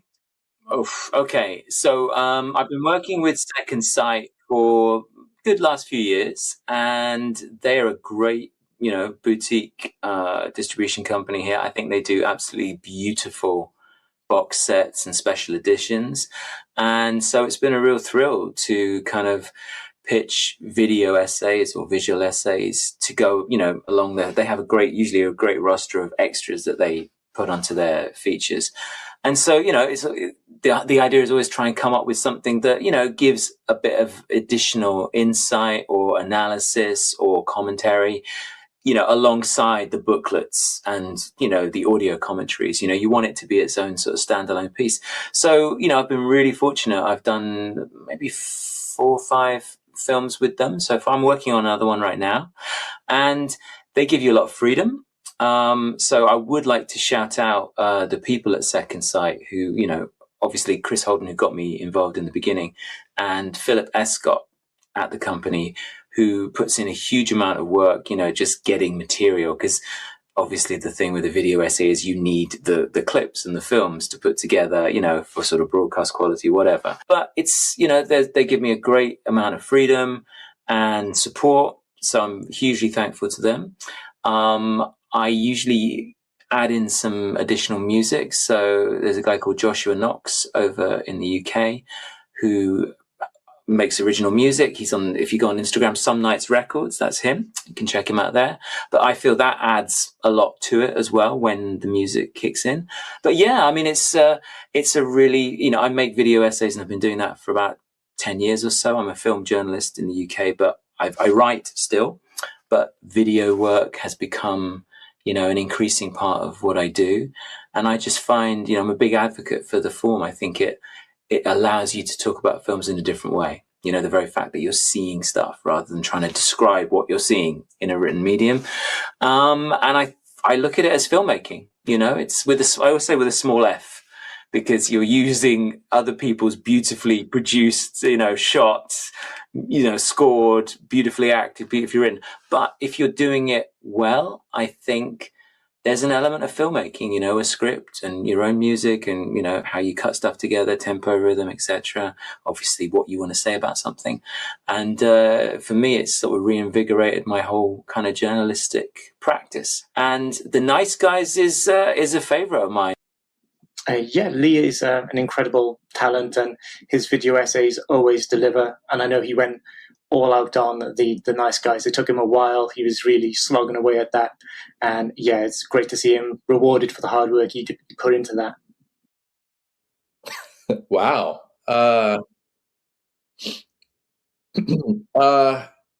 Yeah, that's wild, man. Who would have ever thought that I would get an award for talking about Wes Craven's Lost Porn movie? That's a unique distinction. I think all this came about was I got a call from my friend Elijah Drenner, who works for Vinegar Syndrome. He had read the book that I wrote, The Soul of Wes Craven, which is a critical biography, and it has a whole chapter on the Fireworks Woman. He said, we'd love to have you record something for this Blu-ray release. We're putting out the original theatrical cut of the Fireworks Woman, which I had not seen at that point. So that was exciting news for me. I dug up a lot of information on the Fireworks Woman when I was researching the book, but it was kind of bits and pieces. There were certain people who didn't want to talk about it for, maybe obvious reasons. And, it took some real digging. And the big discovery came about because of a conversation I had with Roy Frumkes, who was a friend of Wes's in the mid '70s, and who was also part of the Blu-ray release of the Fireworks Woman. There's an interview with him on there, and he just kind of casually mentioned at one point we were talking. Wes wrote this script for this film, and one of the people he shared it with was Norman Mailer, who was also working on some films in the same post house in New York where Wes was working. And so he showed the script to Norman Mailer. Mailer supposedly liked it. That was just sort of a fun anecdote. But being the nerd that I am, I have this habit of going down rabbit holes. So I just said, I wonder where Mailer's literary papers are. And I wondered if there's any chance that he held on to this script and that this script might be floating around in Norman Mailer's papers. So I went to the finding aid for the Harry Ransom Center in Austin, Texas, and sure enough, there it was, the Fireworks Man script by Wes Craven and Roger Murphy. So, I thought there was a real opportunity when Elijah came to me and said, we're putting out the theatrical cut for the first time. This is a cut of the film that, unless you saw the Fireworks Woman in the theater in 1975, you weren't going to have seen this cut. I'd seen the VHS cut. The VHS cut's all over the internet. But it's shorter, and some of the more controversial and interesting moments of the film were not in it. So I thought here's a real interesting opportunity to talk about what Wes's original plan for the film was, what he wrote down, what's in the script, and to do kind of a compare contrast with the theatrical cut. So two different kind of versions of the story that, really until this release, people didn't know. I mean, you can go to the Harry Ransom Center if you want and read the script. It's there. But I figure most people probably aren't going to do that. So I thought it was exciting to talk about, Wes's story in its purest form. And that's really what the guys at Vinegar Syndrome and Melusine, that's what they put out. I'm grateful that this version of the film exists. I'm grateful to be a part of it. And I appreciate that you're drawing attention to it and that it's been so well received. This man wrote what is the best way to say this? Like an exhaustive history of Wes Craven. And we got him as part of the show to talk about his long lost adult movie. And that's just beautiful to me. Like the fact that he started this with a sentiment of like, haha, what are you doing awarding me for that? But we get this really wonderful story about like film history surrounding Norman Mailer and Wes Craven. And that is, a part of many of our shelves now. That's just amazing. Yeah. I mean, that book is incredible, but I adore visual essays because to me, beyond studio releases and making of documentaries, that's the gateway for people. I think Mm. that's the easiest starting point for a lot of people because there's the visual component. And then from there, getting into like interviews and audio commentaries are kind of the next step. But I feel like that's kind of where my deeper foray began. It was like, oh, I'm really into documentaries, really into the making of stuff, started discovering visual essays, and then that kind of opened the door for like, I think I can sit down in a couch or on my couch and listen to an hour and a half interview. And then that turned into, let me watch the movie 4 times with 3 different commentary tracks. And now it's led to me where I am now, an absolute sociopath. So Yes, all of us that love physical media are sociopaths. One way that you could join us and be a sociopath is by enjoying the written essays that get a lot of work put into them. Some of them will just blow your mind. There were ones that were not nominated this year that are some of the best things that I've read in years that came out in 2025. And I really hope people are cracking open their limited editions, actually reading the books cover to cover. Check them out. If you love a movie, you will love it even more after reading up on the context behind it. And shout out to a dear friend and previous co-host of this very award show to tell us who won for best newly written essay. Oh, hello. Good evening. My name is Celeste La Cabra. You may know me from this very channel, or even previous iterations of this very award show. You may also know me from my YouTube channel, appropriately entitled Celeste La Cabra. You may also know me from my essays that I've produced for discs from Deaf Crocodile and New Wave Video. You may also know me from my segment 15 Minutes with You on the Punk Vacation podcast, reviewing classic and contemporary erotic cinema. You may also know me from my general propensity to piss off Zack Snyder perverts, Republicans, fascists, and centrists on the internet. Such is my wont. I'm here with the distinct honor to present the award for Best New Written Essay. You know, as a bit of a written essayist myself, I know a thing or two about the written word. I have explored its power and its seduction intimately and thoroughly. I have and will always advocate for the written essayist to not be marginalized to the limited edition only. The writing that my fellow critics and historians create is valuable, and I'm happy to be a part of celebrating them. With that all being said, the nominees for Best New Written Essay are as follows.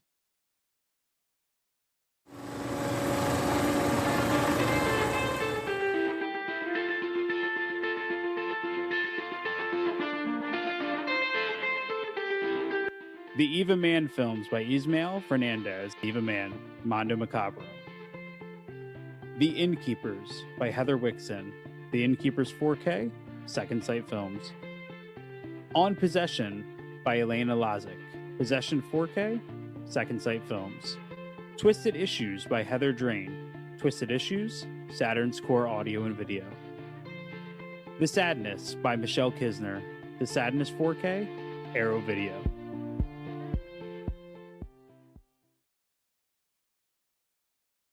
And the award for Best New Written Essay goes to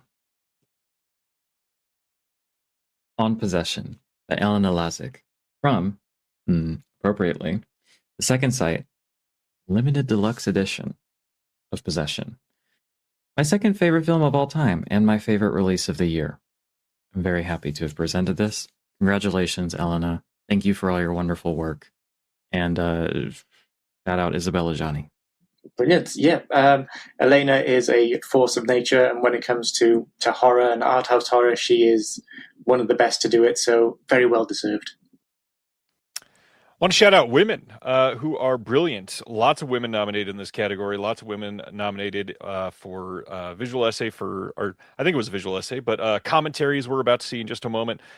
Women are truly incredible in this field and do not get enough attention. And for that note, I did want to point out that as we honored Alexandra Heller Nicholas earlier, I didn't know this, but she was watching live as we were sharing that video with the world, and she was emailing me.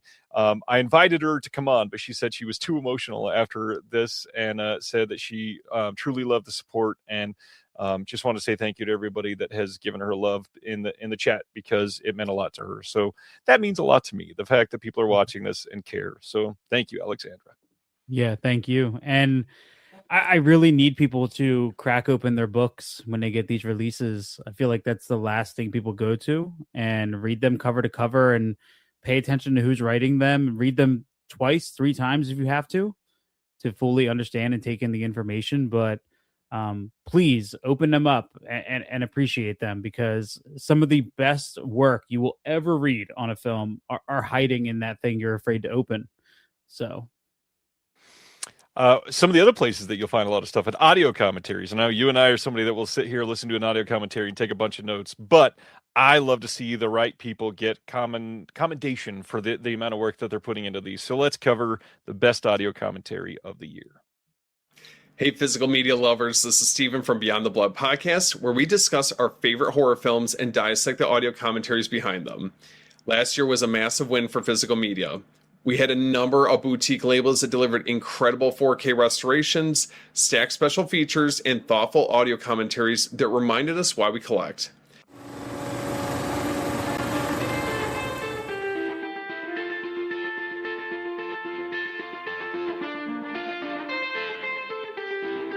Alexandra Heller Nicholas and Allison Taylor, Possession 4K, Second Sight Films. Frank Sebastiano and Mike Hunchback, Dirty Work 4K, Vinegar Syndrome. Arna Venema and Mike Leader, Inflatable Sex Doll of the Wastelands, Deaf Crocodile. Sam Deegan, Altered States 4K, Criterion Collection. Willow Caitlin McClay and Caden Mark Gardner, Eva Mann, Mondo Macabro. I'm honored to be announcing the winners for Best New Audio Commentary. The Creators Selection Committee winner is Alexander Heller Nicholas and Allison Taylor for the Possession 4K release from Second Sight Films.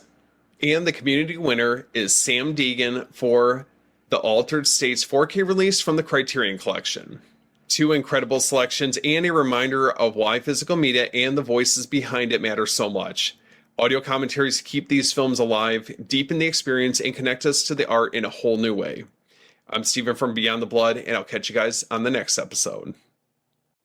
Well, I don't know about Ali, but I'm absolutely tickled pink. And as much as I would like to take credit for this, I think it's really worth pointing out that I was really there to kind of facilitate Ali, who literally wrote the book on possession. This is, I will accept sharing this prize, this award, but it's really Ali and her amazing film brain.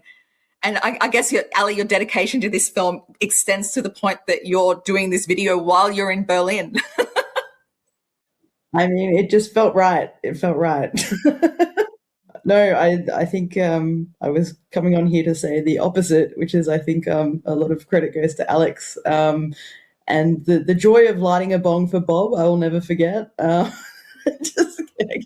But yeah, I'm in Berlin, which is just so fitting. I've just come a couple of hours ago from checking out the red carpet. I stood there in the rain with my little hood on and got absolutely soaked, but it was well worth it. And then I get to come back and talk about Possession. What a dream come true. I'm a film nerd heaven right now.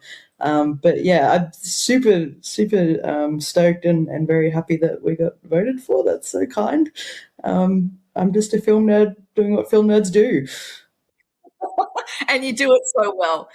We would obviously Chris and Phil and, the great Daniel Bird, of course, in Possession. All roads lead back to Daniel. Yeah, so obviously they're very much a part of this story. Like, we quite literally wouldn't have done this commentary without those people being involved. Daniel in particular is, somebody that I know that we're both immensely grateful to for a whole bunch of reasons. Mm. Yeah, thank you. We're so tickled. It's really amazing. Could not have written that book without his input. He is the possession expert, having spent so much time with Kowalski, and so I've learned a great deal from him. I've learned a great deal from Alex, And yeah, it's just it's really exciting. So thank you, Ryan.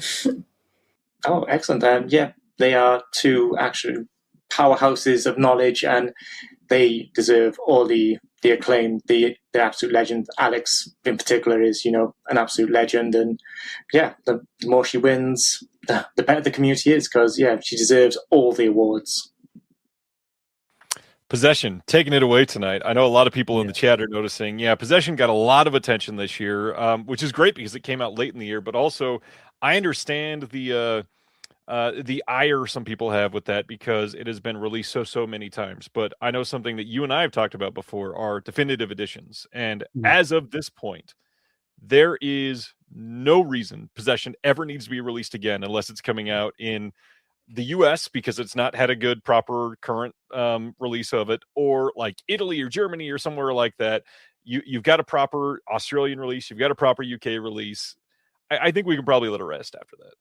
Yeah. I think it's time to start working on something else. So this is the definitive release.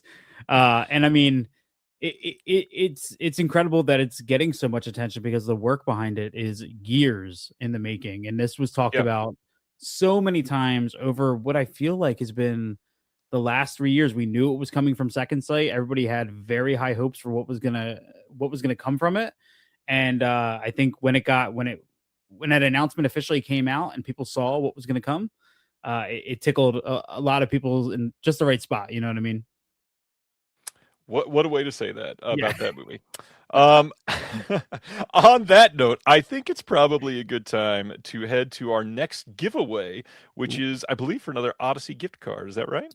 It is. Yeah. Odyssey Movie Store giving away another $25 gift card, and kind of themed this one pretty appropriately, I think. So whoever's first is going to win the gift card. Your question is, the first recorded audio commentary was on a Laserdisc release in 1984. What film featured that commentary track? I know this has been up to debate for a couple people, but it's pretty documented that this first film got it. I read you say in 1969. That was a good try. Look at that on the immediate. I got to be honest, since he already won one, I'm going to give it to the next person. Sorry, Robert. I'm going to share the love a little bit. Next one was Robert Hubbard of this is weird to know this offhand, but Robert Hubbard in Kansas over there winning for somebody else. I'm gonna give that one to Robert. Sorry, Robert, or the other Robert that is missing out on that one. And congratulations! Look, Robert's all around. Yes, it was a Criterion King Kong release that got the first commentary on Laserdisc. Mr. Hubbard, we will get you a discount code for $25 at odysseymovies.com. And Robert Francis, god dang, on the trigger with getting two of them right tonight on first. Amazing. Very well done. That was astonishing. Possession is an incredible release. It is a single feature release.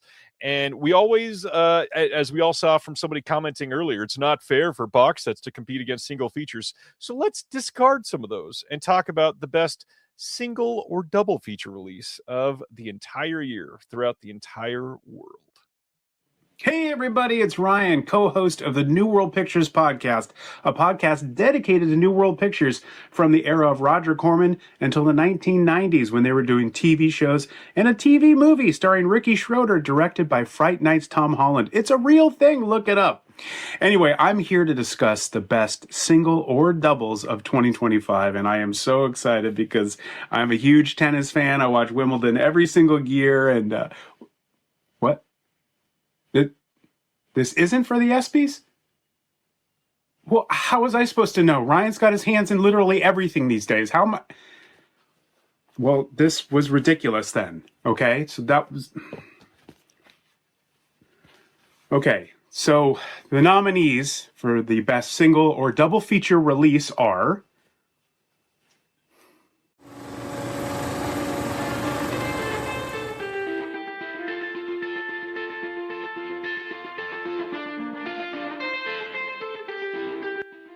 The Beyond 4K, Grindhouse releasing. Eyes Wide Shut 4K, Criterion Collection. Freaked 4K, Umbrella Entertainment. A New Leaf 4K, Cinematograph. Possession 4K, Second Sight Films.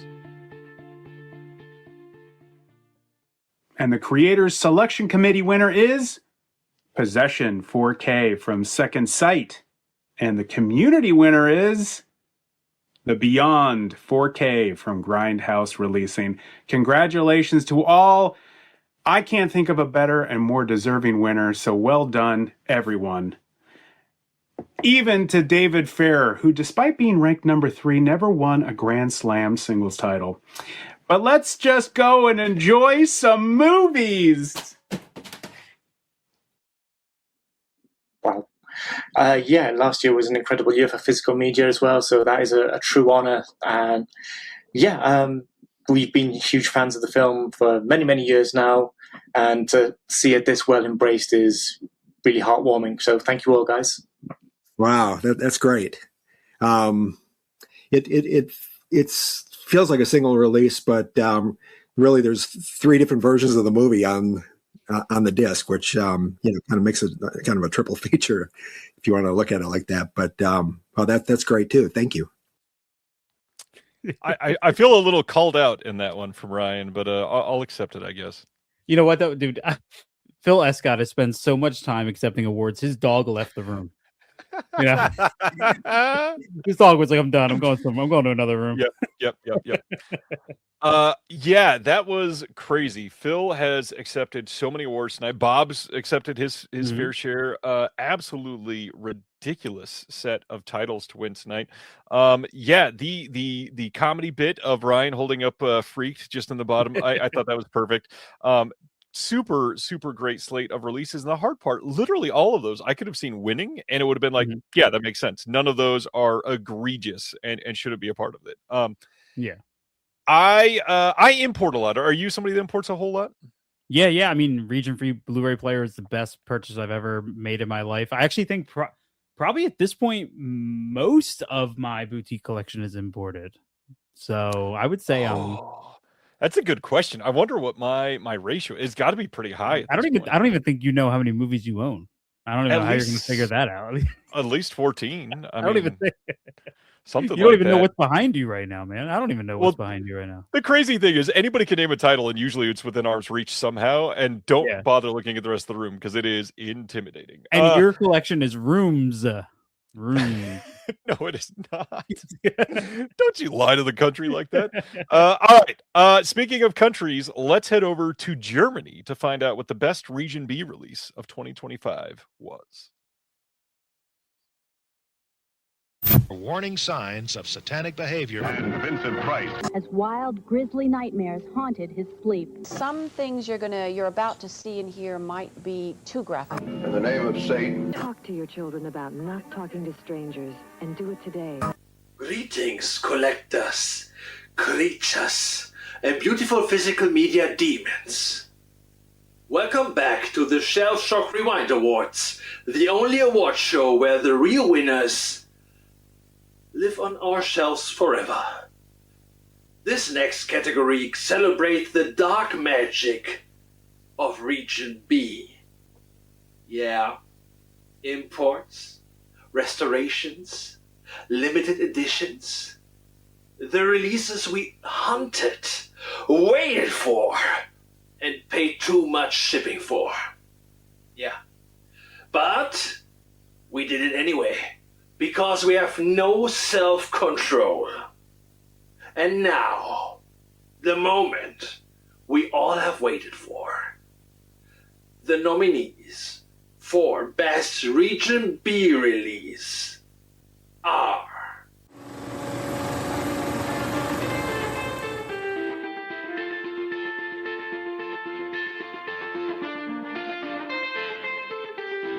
The Curse of Frankenstein 4K, Hammer Films. The Florida Project 4K, Second Sight Films. Freaked 4K, Umbrella Entertainment. The Nice Guys 4K, Second Sight Films. Possession 4K, Second Sight Films. Radical Japan, Cinema and State 9 Films by Nagisa Oshima, Radiance Films. Takashi Ishii, Four Tales of Nami, Third Window Films. When Evil Lurks 4K, Second Sight Films. Welcome back, my shelf-dwelling disciples. The votes have been counted, the rituals completed, and the winners are ready to rise from their coffins. As always, we have 2 winners. One chosen by the community, and one chosen by our creator selection committee. The CSC, who have excellent taste and possibly sleep in coffins. The winner for Best Region B release, as chosen by the Creator Selection Committee, is The Curse of Frankenstein 4K Hammer Films. An absolute resurrection. Beautiful 4K restoration, rich colors, glorious gothic horror, and Peter Cushing has never looked so respectfully undead. And now, the winner chosen by the community. Oh no. Oh, come on, guys. It's happening again. The Curse of Frankenstein 4K Hammer Films. A double victory, I would guess. The CSC voted for it.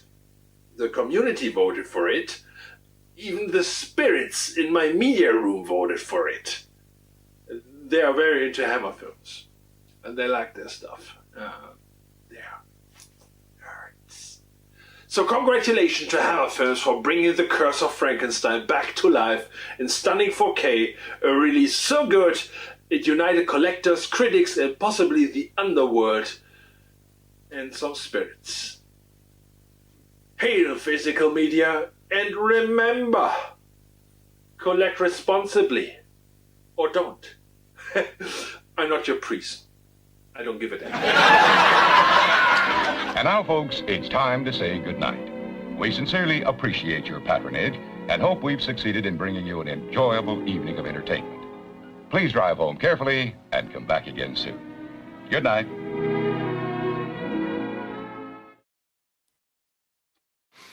With the upset of the night, I do got to say, though, I think this is incredibly well-deserved. For those of you that have not picked up the Curse of Frankenstein disc from Hammer, and I shouldn't say disc, it is, I think, a 6-disc release, which is, maybe it's 5 or 6 discs. It is absolutely a remarkable pickup. The essays in this thing are incredible. Just an astonishing pick overall. I'm so glad this is out there. Did you pick up this box? I did not, but I have a few of the new Hammer releases, and talk about a company really embracing not just the collector fans of theirs, but the just journalistic researching side and putting everything on the table out there. It's absolutely incredible what they've been doing.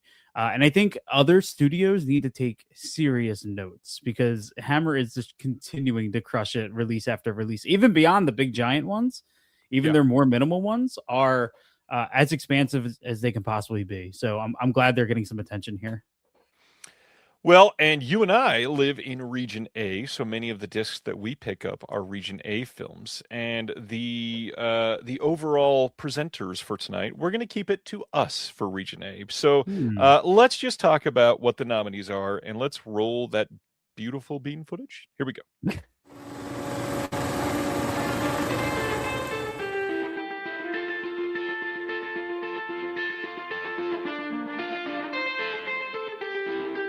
A New Leaf 4K Cinematograph. Dirty Work 4K Vinegar Syndrome. Eyes Wide Shut 4K Criterion Collection.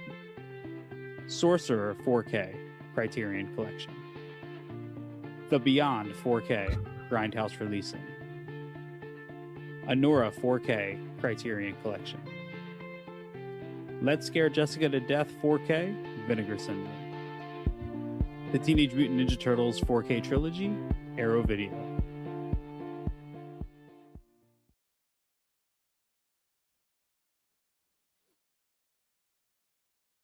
So this might be the most stacked category of the entire night. I had a terribly difficult time picking the best one for this one. And funny enough, I kind of think I ended up with a New Leaf. I think that one, what was that?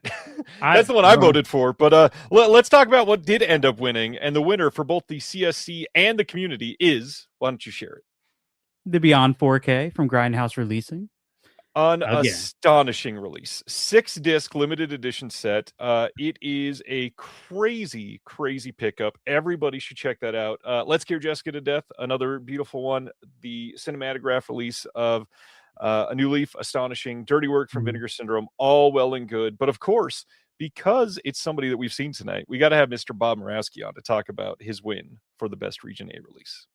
That's great. I mean, when I think of so many releases that came out last year, and I'm friends with a lot of the labels. So David Gregory at Severin, Joe Rubin at Vinegar Syndrome, Don May at Synapse, Bill Lustig at Blue Underground. I mean, all the incredible things that they put out, and it's a little overwhelming. I was afraid with the Beyond we would just sort of get lost in the shuffle because there were so many good things coming out. But yeah, I mean, that's something to be really proud of as well. So thank you. Grindhouse does an absolutely remarkable job on every single one of their discs. You can pick up their new one right now, which looks insane. I am so excited for people to pick that up and go, why did I purchase this? Because this is so wild. But the big thing is they always award people for purchasing their discs because they've got bonus films, they've got bonus features like crazy, they've got beyond ridiculous insight on all of the extras. I cannot wait for Scarlet Warning 666. It looks insane. Check that out on their website now if you are into it. It is strictly limited. But one thing that was limited that you might be able to win right now, because it's time for our next giveaway. Chris, what are we giving away next? Ooh, okay. So this is coming from me. I kind of wanted to, spread some good wealth out there and treat some people to one of my favorite box sets of last year. I'm going to be giving away my own copy of the V Cinema Essentials Bullets and Betrayal from Arrow Video. I bought this right from the get-go. I did watch every disc. I treat my stuff immaculately, I promise. And this is an absolutely incredible set. And I kind of want to spread the wealth and give it to somebody who's going to answer this next question as perfectly as possible. So, and obviously, if you already have it, please hold off. You don't need to answer and win a second copy. So please, if you already have it, let's just let other people have a chance. Yeah, of course. So here is your question. During a 2019 interview with Howard Stern, Russell Crowe wished 2 of his films would get a sequel. The Nice Guys was his first, and what was his second? I love The Nice Guys, by the way. Great movie. What is the second Russell Crowe film that he wish got a sequel? Answer in the chat. If you're the first one to answer, you can win the Arrow Video V Cinema box set from Chris himself. It was not Master and Commander, like 2 people said immediately. Although I got to admit, Master and Commander would have made a pretty decent sequel.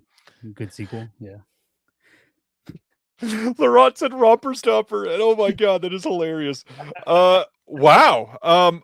Somebody answered, but I'm going to give it to Couch Odyssey because the first one to answer was my wife. My wife got it right. We already had the box set. Good job, baby. But Couch Odyssey has won for the night.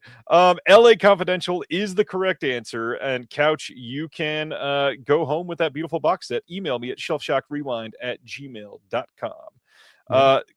That Romper Stomper answer was hilarious. Absolutely threw me off. And how did my wife just win that? What the hell? Congrats. She's on it. That is amazing. Yeah, he forgot about Virtuosity. I bet he wants to forget about Virtuosity. One thing that we're not forgetting about is incredible box sets. So let's check out the win for best box set of 2025.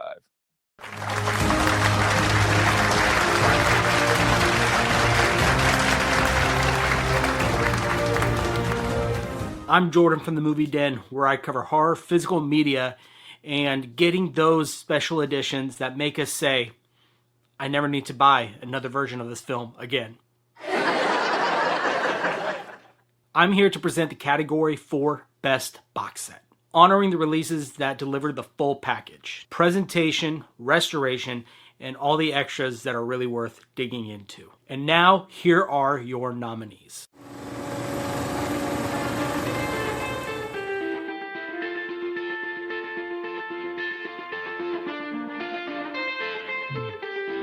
Michael Haneke Collection, Umbrella Entertainment.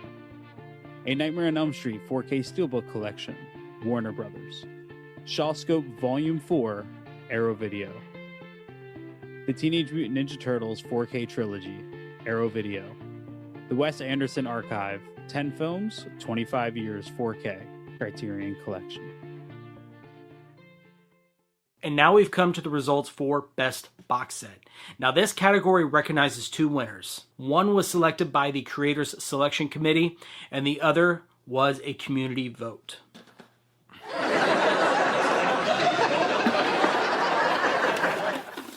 And the winners are the Michael Haneke Collection from Umbrella Entertainment. And the community winner, we've got A Nightmare on Elm Street Steelbook Collection from Warner Brothers. Two outstanding releases and two excellent reasons to upgrade your shelving. Those horror fans, they'll just vote for anything to win. I knew that they would get Nightmare on Elm Street, sadly. There's a couple others that I felt like could have done very well in this category that I can't put my thumb on the scale or anything, but I feel like we could have done a little bit better than Nightmare on Elm Street this time. Yeah, but the Umbrella Collection getting some love is a very, very, very nice kind of mix in there. It's truly incredible. We got Zach in the chat saying it's a huge upset. Not only that, I think it really shows the attention to detail from our CSC, our Creator Selection Committee, that they are paying attention to these releases in a special way, because that Haneke box set is special. It is one that if you want to have I'll say it, a not great night, but enjoy the cinema that you're watching. If you want to feel a major downer, you should pick up that Haneke box set. And if you don't pick that one up, you should check out the Curzon release in the UK, if that might be cheaper. Yep. That's actually what I have. I have the Curzon release, and I was having a great day until I watched Benny's video on a random pick one day. And that was a bad night after that. Yeah, I can see why. That makes perfect sense. Bit of a downer. So let's go into the actual label recognition now. So one thing that is really interesting about labels is there are so many different types of labels. They obviously focus on genre sometimes, they focus on world cinema sometimes, they focus on certain things, but it's kind of easy to break these up into those that are releasing around 15-ish or less releases every year, and those that are releasing a much larger number than that usually. So we have our small slate boutique labels and our large slate boutique labels. So let's start with the small slate boutiques, and let's throw it over to that one. Hey everybody, Jason Kleberg here from the Force 5 podcast.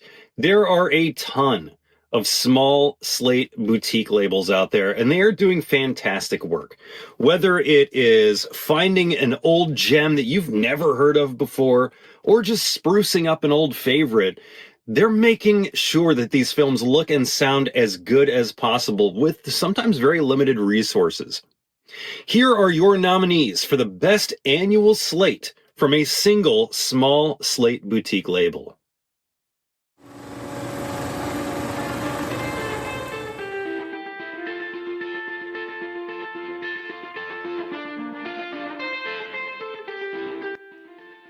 Deaf Crocodile,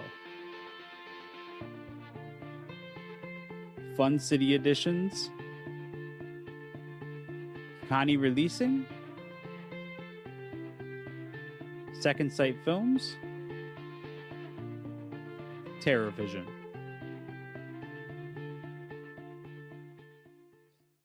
All of these nominees deserve your attention, so please check them out and support them. But we got to have a winner, and this year the Creator Selection Committee winner are my homies, Deaf Crocodile. Congratulations. You put out an awesome product. I got Son of the Stars over here somewhere behind me. And we're not stopping there. We got the community winner. The community winner of the best single small slate boutique label goes to Second Sight Films. Congratulations, everybody. Oh, wow. Wow. Okay. Yeah, no, yeah, honestly, this year I was just like, we had 2 good years. Like, nothing's happening this year, which is fine. Like, we're not a new label anymore. People, the shininess was worn off. But no, that's awesome. Thankfully, we had 2 releases that shipped late. We just got in under the wire. Oh, that's fantastic. And we buy from all of the other labels as well. So that's, yeah. And I do love this past year's, those 15 titles are pretty darn diverse. I do love that, we have fans that love our stuff. It still does drive me a little crazy that when people always are like, yeah, they put out all the Russian or Eastern European films. I'm like, yeah, we do a lot of that, but there's so much more. Yeah, and honestly, and I've said it before, and it's worth repeating, is the more exposure you have to all these other cultures and all this other cinema, the more you realize we're all the same. Like, the otherness is just, it's like lines on a map that don't really exist. like just see more films from all around the world, and you'll start to understand. I'm like, oh yeah, we're all just kind of the same. We're all telling the same story. Well, that means a lot, yeah, because obviously we're not the most prolific label, so we do spend time putting these things together, and we appreciate everyone's patience, and yeah, that's really touching. So thank you all very much, guys. Sorry about that. Came back too early on that first one. Congrats to Deaf Crocodile and Second Sight, two very different companies that are reaching a lot of people across the world right now. Mhm. And gosh, the amount of just amazing work from both of those companies should be recognized. I am always stoked to see some recognition for both of those companies. Any thoughts on Second Sight or Deaf Crocodile? Yeah, I mean, Second Sight is one of my favorite labels. Their, announcements are always very, very, like, they've become kind of like the new event when there's a Second Sight announcement coming up, because there's not many of them. And I feel like when they do come, they hit and people want them and they're in demand. And that waiting period between hitting the pre-order button and it being delivered is always when I'm most eager, and checking the shipping every 5 minutes, even though I do that all the time anyways. But I think the biggest point there people need to take home is taking a chance on just film from all around the world.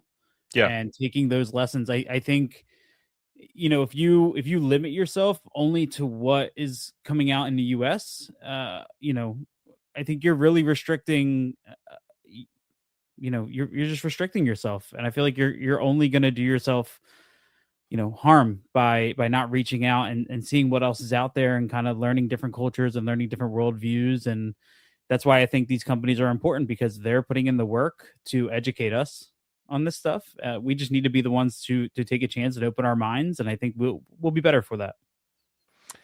Well, on that note, we have a lot of large slate boutique labels that are making us challenge ourselves with world cinema and trying new things. So let's find out the winner of that one. Hi, everyone. My name is Michael from The Movie Room. At The Movie Room, we celebrate physical media, film collecting, and the incredible boutique labels that keep film history alive. If you share that passion, we'd love for you to visit us at themovieroom.com. It's a genuine honor to present the Shelf Shock Rewind Award for the best annual slate from a single large slate boutique label for 2025. An award recognizing the companies that consistently deliver exceptional releases and continue pushing physical media forward. These labels prove every month that physical media is not only alive, it's thriving. And all of this year's nominees represent the very highest level of excellence in boutique film releases. And now, here are the nominees.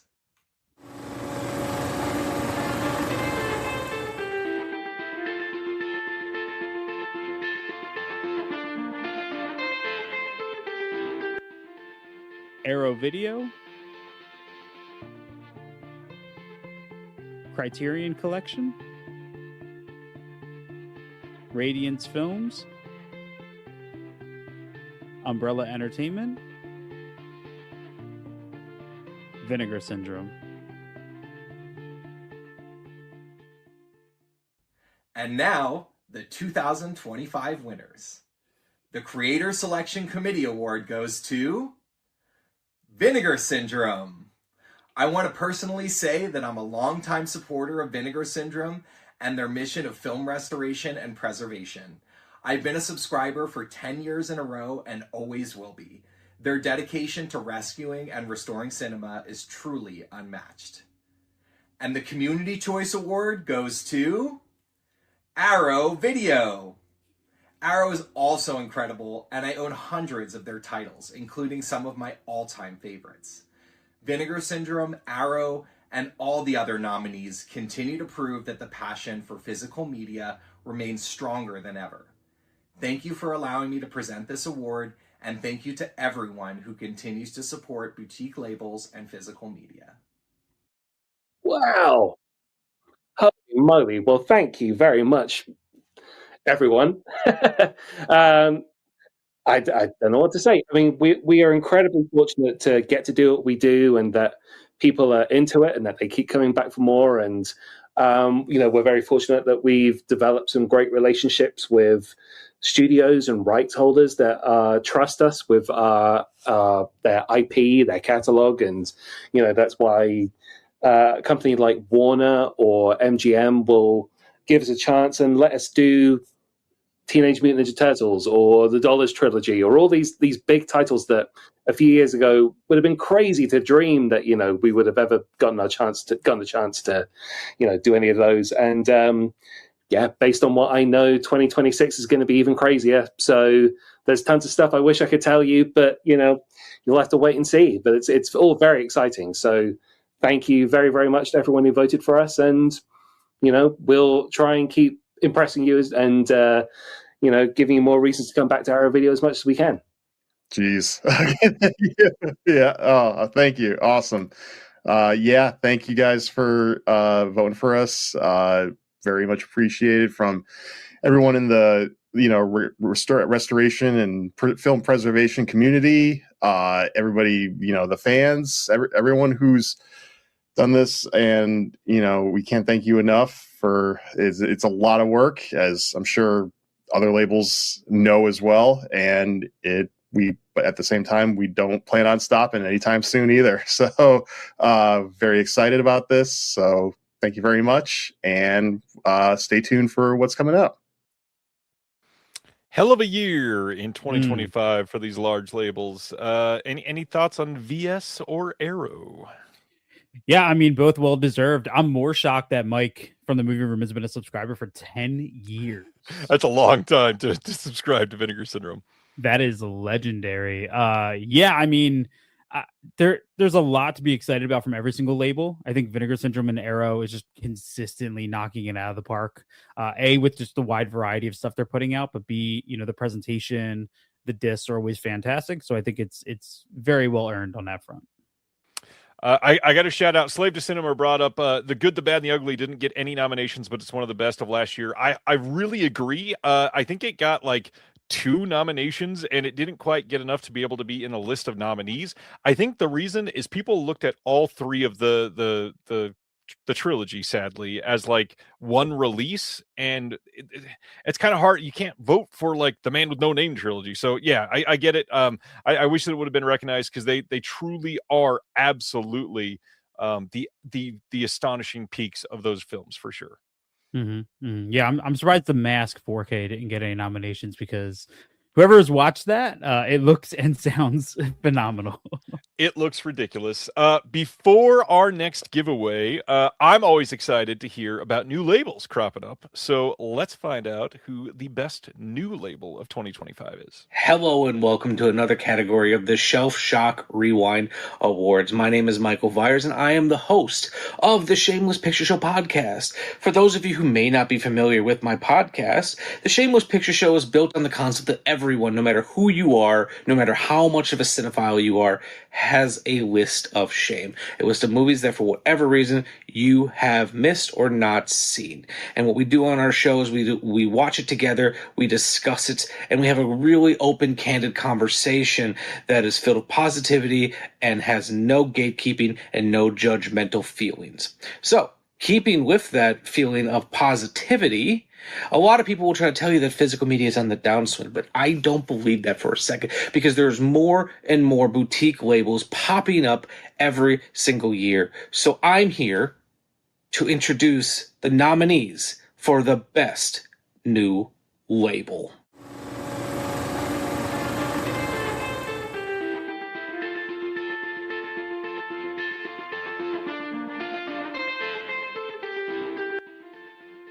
Bizarro, Brainstorm Media, Hammer Films, Club Super 8, New Wave Video. All right, now that we've seen all those wonderful nominees, let's figure out who the best new label is for this year. So what we're going to do is we're going to consult my Shelf Shock Rewind top secret VHS case. All right. And as voted by the Creator Selection Committee, the winner is Hammer Films. And then, as voted by the community, the best new label is also Hammer Films. So thank you very much for watching, guys. Make sure you go out and check out Hammer Films. And as I always say, I will see you next time. Shame time, shame place, shameless picture show. I hope people understand that I try to not reveal many of the counts behind it, but this was the most lopsided win of the entire night. Hammer Films got the vast majority of the votes for this one. Hammer obviously been around for decades and decades and decades, but as a label, this is a new thing. Glad that they were able to come out here and make a huge presence, be known pretty much immediately, and I think that they've done great work and can't wait to see what they've got coming out next. Yeah. My pick would have been New Wave Video, but I mean, Hammer absolutely crushed it. My pick was New Wave Video as well. I love John and I love everything that they're doing. I cannot wait to share some of the stuff they've got coming out. Everybody loves a giveaway. Let's give away another stack of movies there, Chris. All right. Your question is to win a Ryan stack. Second of the night. Here we go. What was the name of Vinegar Syndrome's streaming service discontinued in 2018? This is one I bet a lot of people know, so somebody's going to get this very quickly. It's not necessarily a secret, so I'm sure that this one will be something that is just fastest fingers in the West is going to win. The winner of this one is going to send me an email at shelfshockrewind@gmail.com, and you will get that second pile of films. The winner, Travis Linthicum, exploitation.tv is the name of the Vinegar Syndrome streaming service. Travis, send me an email, shelfshockrewind@gmail.com, and I will get your address, please, and I will send that to you this week. Congratulations on the win. Jeremy said Tubi. That's pretty good. That's a good one. Yeah. I think that could also be like Full Moon secondary one. There's a lot that could fall into. Yeah, Tubi. absolutely. Let's go into just giving out an award for best labels at this point. We're really only focusing on region A and B. There's not a whole lot of like major English friendly region C labels. So that's not a common thing. So that's why we keep it at A and B. So let's find out the winner of the best region B label anywhere in the world.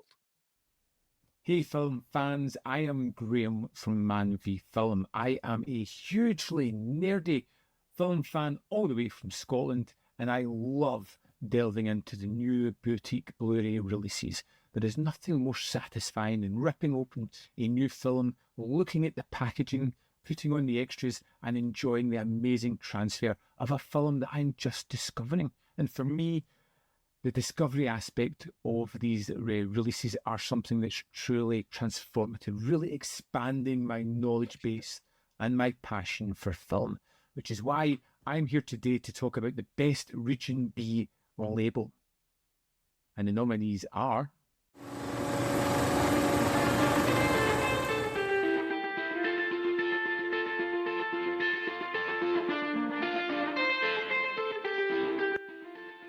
Arrow Video, Imprint Films, Radiance Films,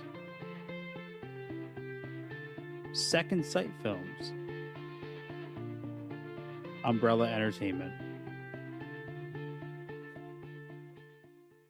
So what is the best Region B label? Can I get a drum roll, please?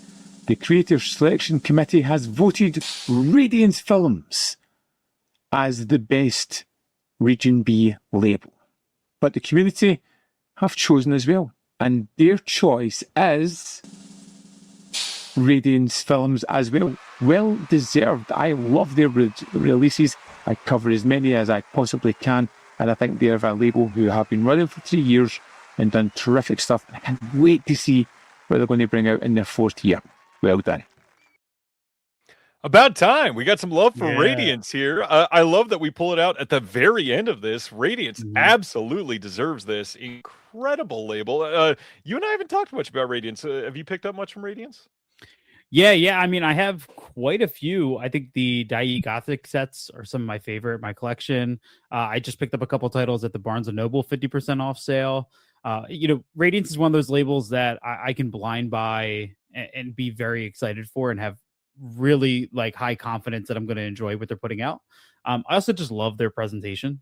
I absolutely love the Obi strips and stuff. They're one of my favorites, man. They're incredible.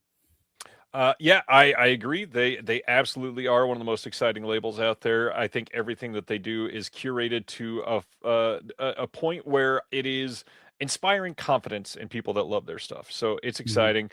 Love that people appreciate them and trust them and put stock in what they're putting out. And it showed in the vote. So congrats, Radiance. That's a big deal. But that's only one side of the world. Let's talk about Best Region A label. And for that, we go to a face you might recognize. Greetings, everyone out there watching the Shelf Shock Rewind Awards. My name is Joe Lynch. I'm Becca Howard. And we are the hosts of A Couple of Old Fashions with Becca and Joe, the video podcast for movie lovers by movie lovers, where each week we come up with a theme. We each pick 2 titles that neither of us knows which one. We come here, we talk about what the movies are. We then go to that couch, watch the movies, then come back and discuss if in fact we have created the perfect double feature. Especially for date night. Yes, date nights especially. You can watch seasons 1 and 2 currently available on YouTube, or if you're more oratorially inclined, it's also available wherever you get your podcasts. But enough shameless plugging of our I'll get rid of all the plugs. There you go. Go on.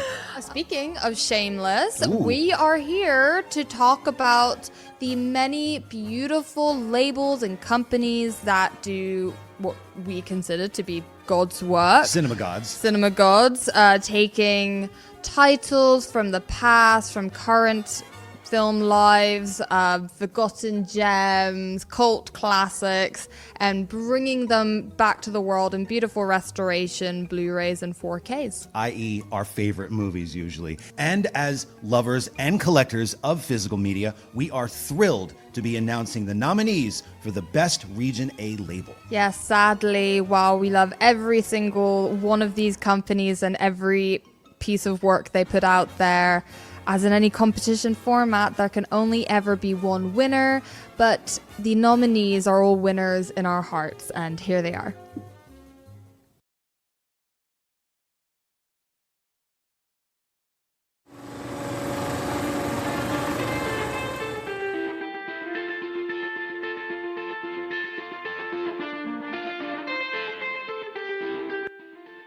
Criterion Collection, Deaf Crocodile, Kino Lorber, Severin Films, Vinegar Syndrome.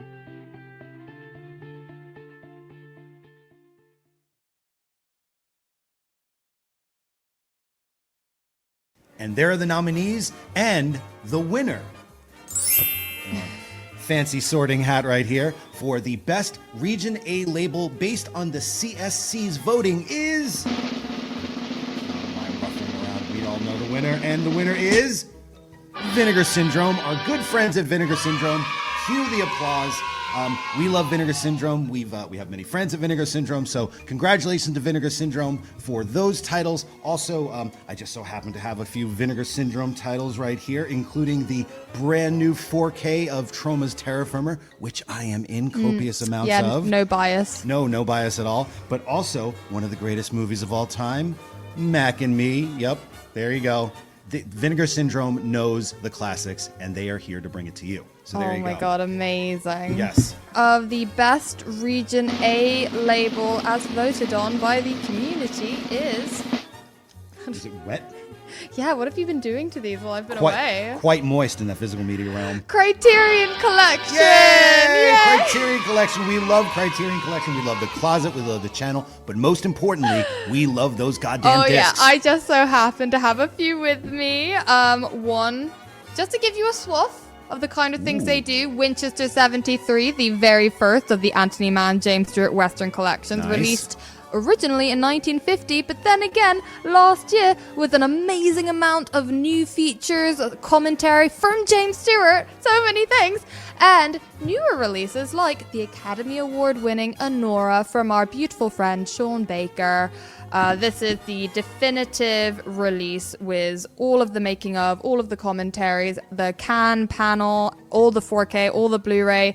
You haven't quite seen Anora until you've seen it like this from the Criterion Collection. So while we love all the nominees and we appreciate all the hard work you do, obviously we can only have two winners, and that is Vinegar Syndrome and Criterion. Congratulations to all the winners. Oh, yes. Oh. Yes.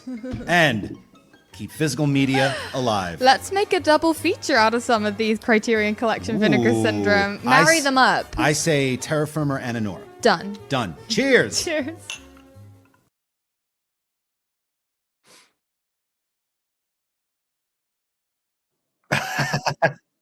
Wow. Jeez. Oh, wow. That's crazy. Okay. Yeah. Again, thank you. We can't thank you enough for voting for us for this. It's crazy, especially with, the different, studios and licensing and, keeping it region A versus, hopefully we could have things region free, but at the same time, we're very much appreciative we're very much appreciative of this too. And we, again, it just keeps growing and growing, and we don't plan on stopping anytime soon. And we can't thank you enough, everyone in the community, everyone, our fans. Just, you guys keep us going, and we hope to be going much longer. So thank you. I love the comment that says the yin and the yang of home video right now. Vinegar Syndrome and Criterion, absolutely the perfect dichotomy. Love that entirely. Speaking of Vinegar Syndrome, why don't we give away our last giveaway before we get into our big Best Picture win of the night? Yeah. So we have a giveaway thanks to Cinematograph, and I believe we have how many releases to give away in this bundle? We are giving away 4 Cinematograph titles, and whoever wins this one gets to pick the 4 Cinematograph titles that you would like to win. So if you win this one, email me at shelfshockrewind@gmail.com. We will get you 4 Cinematograph titles of your choosing. So you're going to email me the 4 titles that you choose and your address for us to send those to. This is a big one, so please get ready to answer. Here we go. All right, this one's for all the big Kubrick fans out there. In the film Eyes Wide Shut, what is the password used to enter the party? Craig says 1969. Is it 1969? Yeah, that's right. Everything happened in 1969. Everything. Everything happened in 1969, as you are wont to know. Wow, we had so many people that know this one, but it seems like a lot of people misspelled it. Sibner wanted to talk about Castro, but in fact, it was 444 Chroma that wins. Fidelio is the answer. That is the first one here. Congrats, 444 Chroma. Go ahead and send me an email at shelfshockrewind@gmail.com. Sorry to everybody and your autocorrect in the chat. Oh man, Sibner is pissed. That is rough. Fidel. Oh, Fidel is upset. Gosh, congratulations to Chroma. Send me an email, shelfshockrewind@gmail.com with your 4 titles you are selecting and an address to send them to. Congrats on all of that. Tonight, we are leading all to this for best overall release of the year, and it is finally here.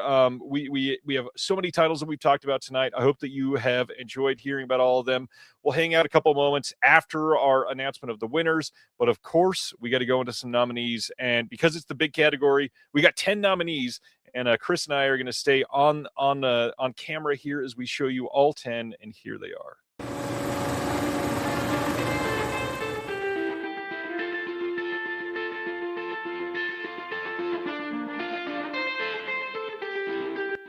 The Beyond 4K, Grindhouse releasing.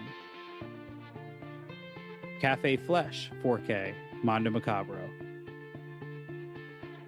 Dirty Work 4K, Vinegar Syndrome. Eyes Wide Shut 4K, Criterion Collection. Michael Haneke Collection, Umbrella Entertainment. A Nightmare on Elm Street 4K Steelbook Collection, Warner Brothers. Possession 4K, Second Sight Films. Shawscope Volume 4, Arrow Video. Sorcerer 4K, Criterion Collection. The Teenage Mutant Ninja Turtles 4K Trilogy, Arrow Video.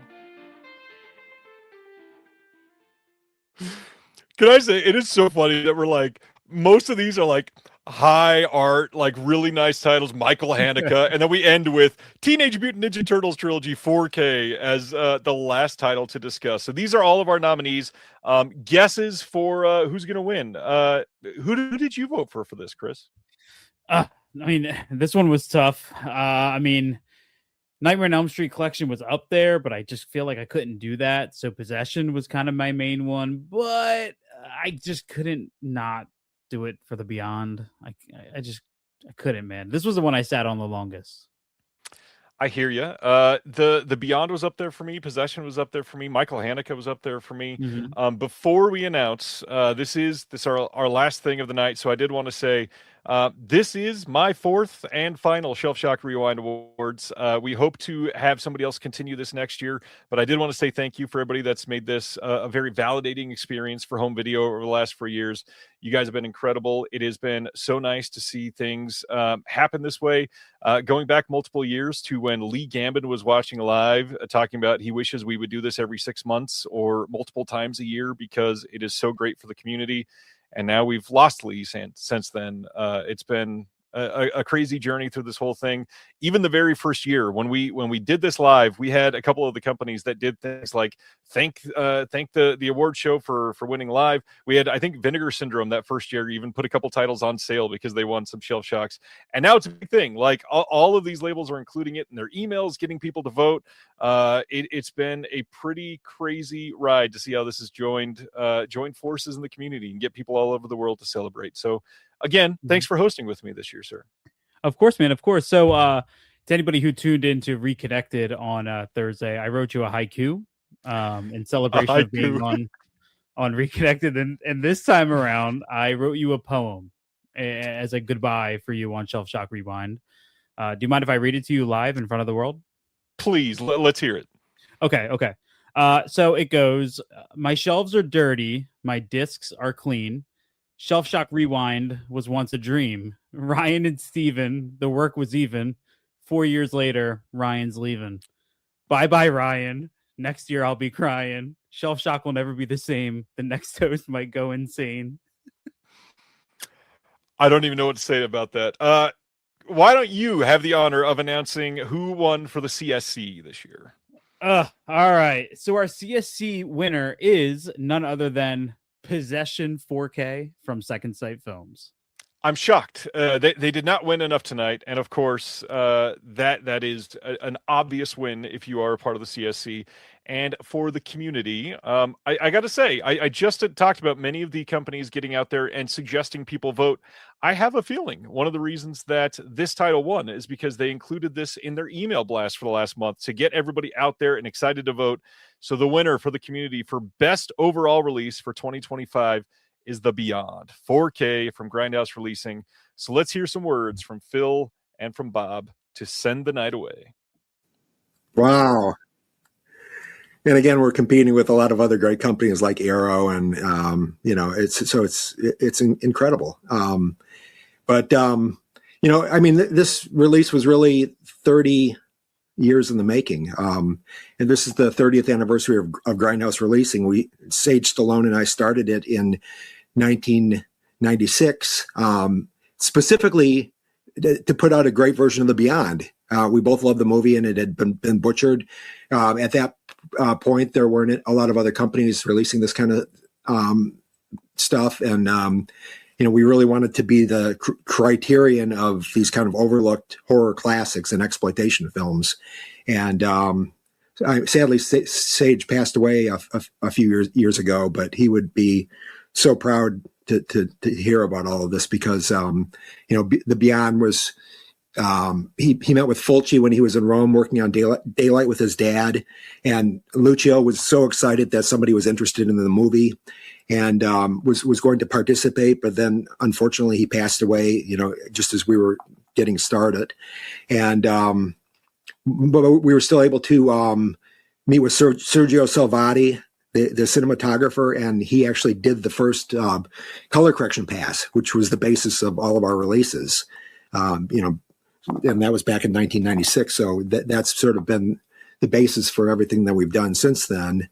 And, and on this release, we worked with Fabio Frizzi, who did this incredible new, composer's cut version that he rescored and is included on the disc. And so it's just, it's great. And I also want to, acknowledge the people who I've been working with at Grindhouse Releasing: David Shulkin, Dan Harrington, Tad Legere, who does all of our packaging and has been doing it for years, created like really some beautiful packaging for this movie.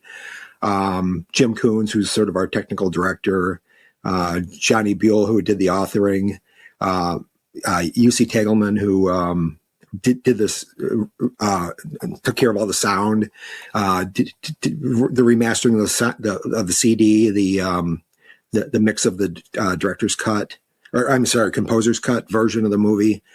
So many people contributed to this release.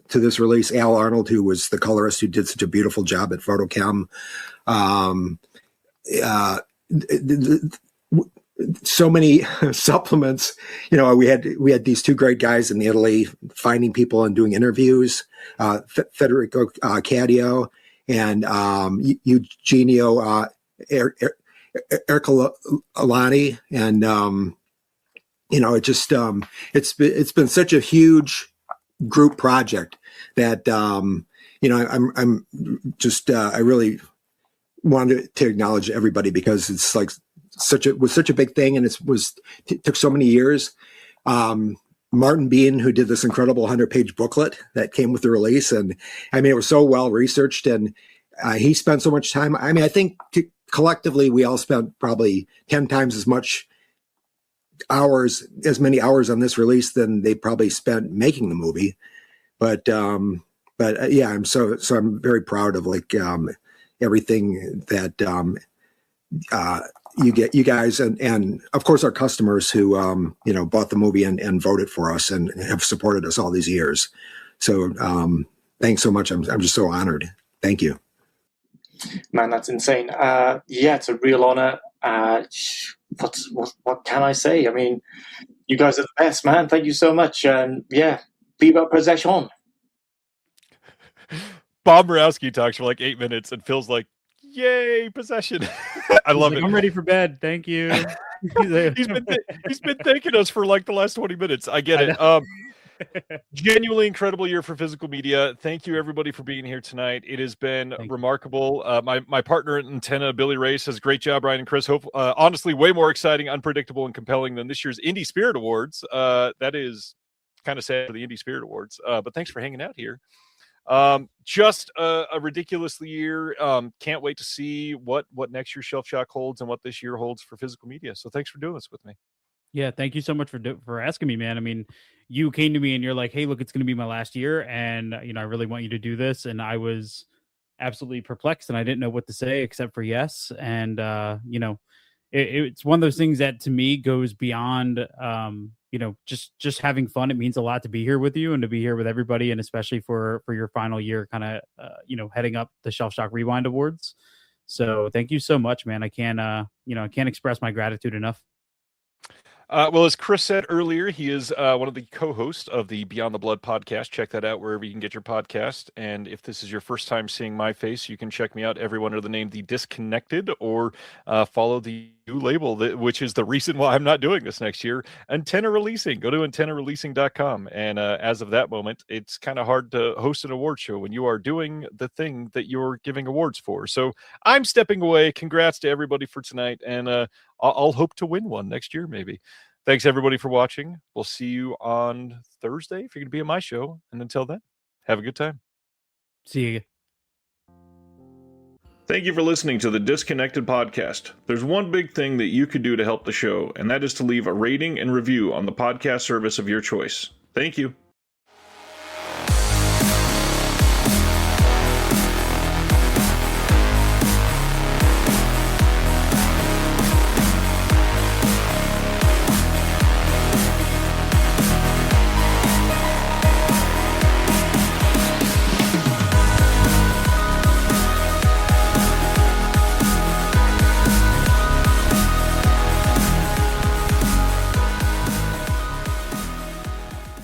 Hello! This is Matt. And Emily from Scarecrow Video in Seattle, Washington. Did you know that we have the largest video collection in the world? We have over 146,000 titles and growing. That's over 3 times more than Netflix, Amazon, Max, and Hulu combined. Plus, Scarecrow now offers rent-by-mail service throughout the U.S., so check out scarecrowvideo.org for details. You can catch Emily and I, or Matt and I, if that was going to be you saying that, on our bi-weekly YouTube show, Viva Physical Media, for video recommendations and so much more. See ya! Bye!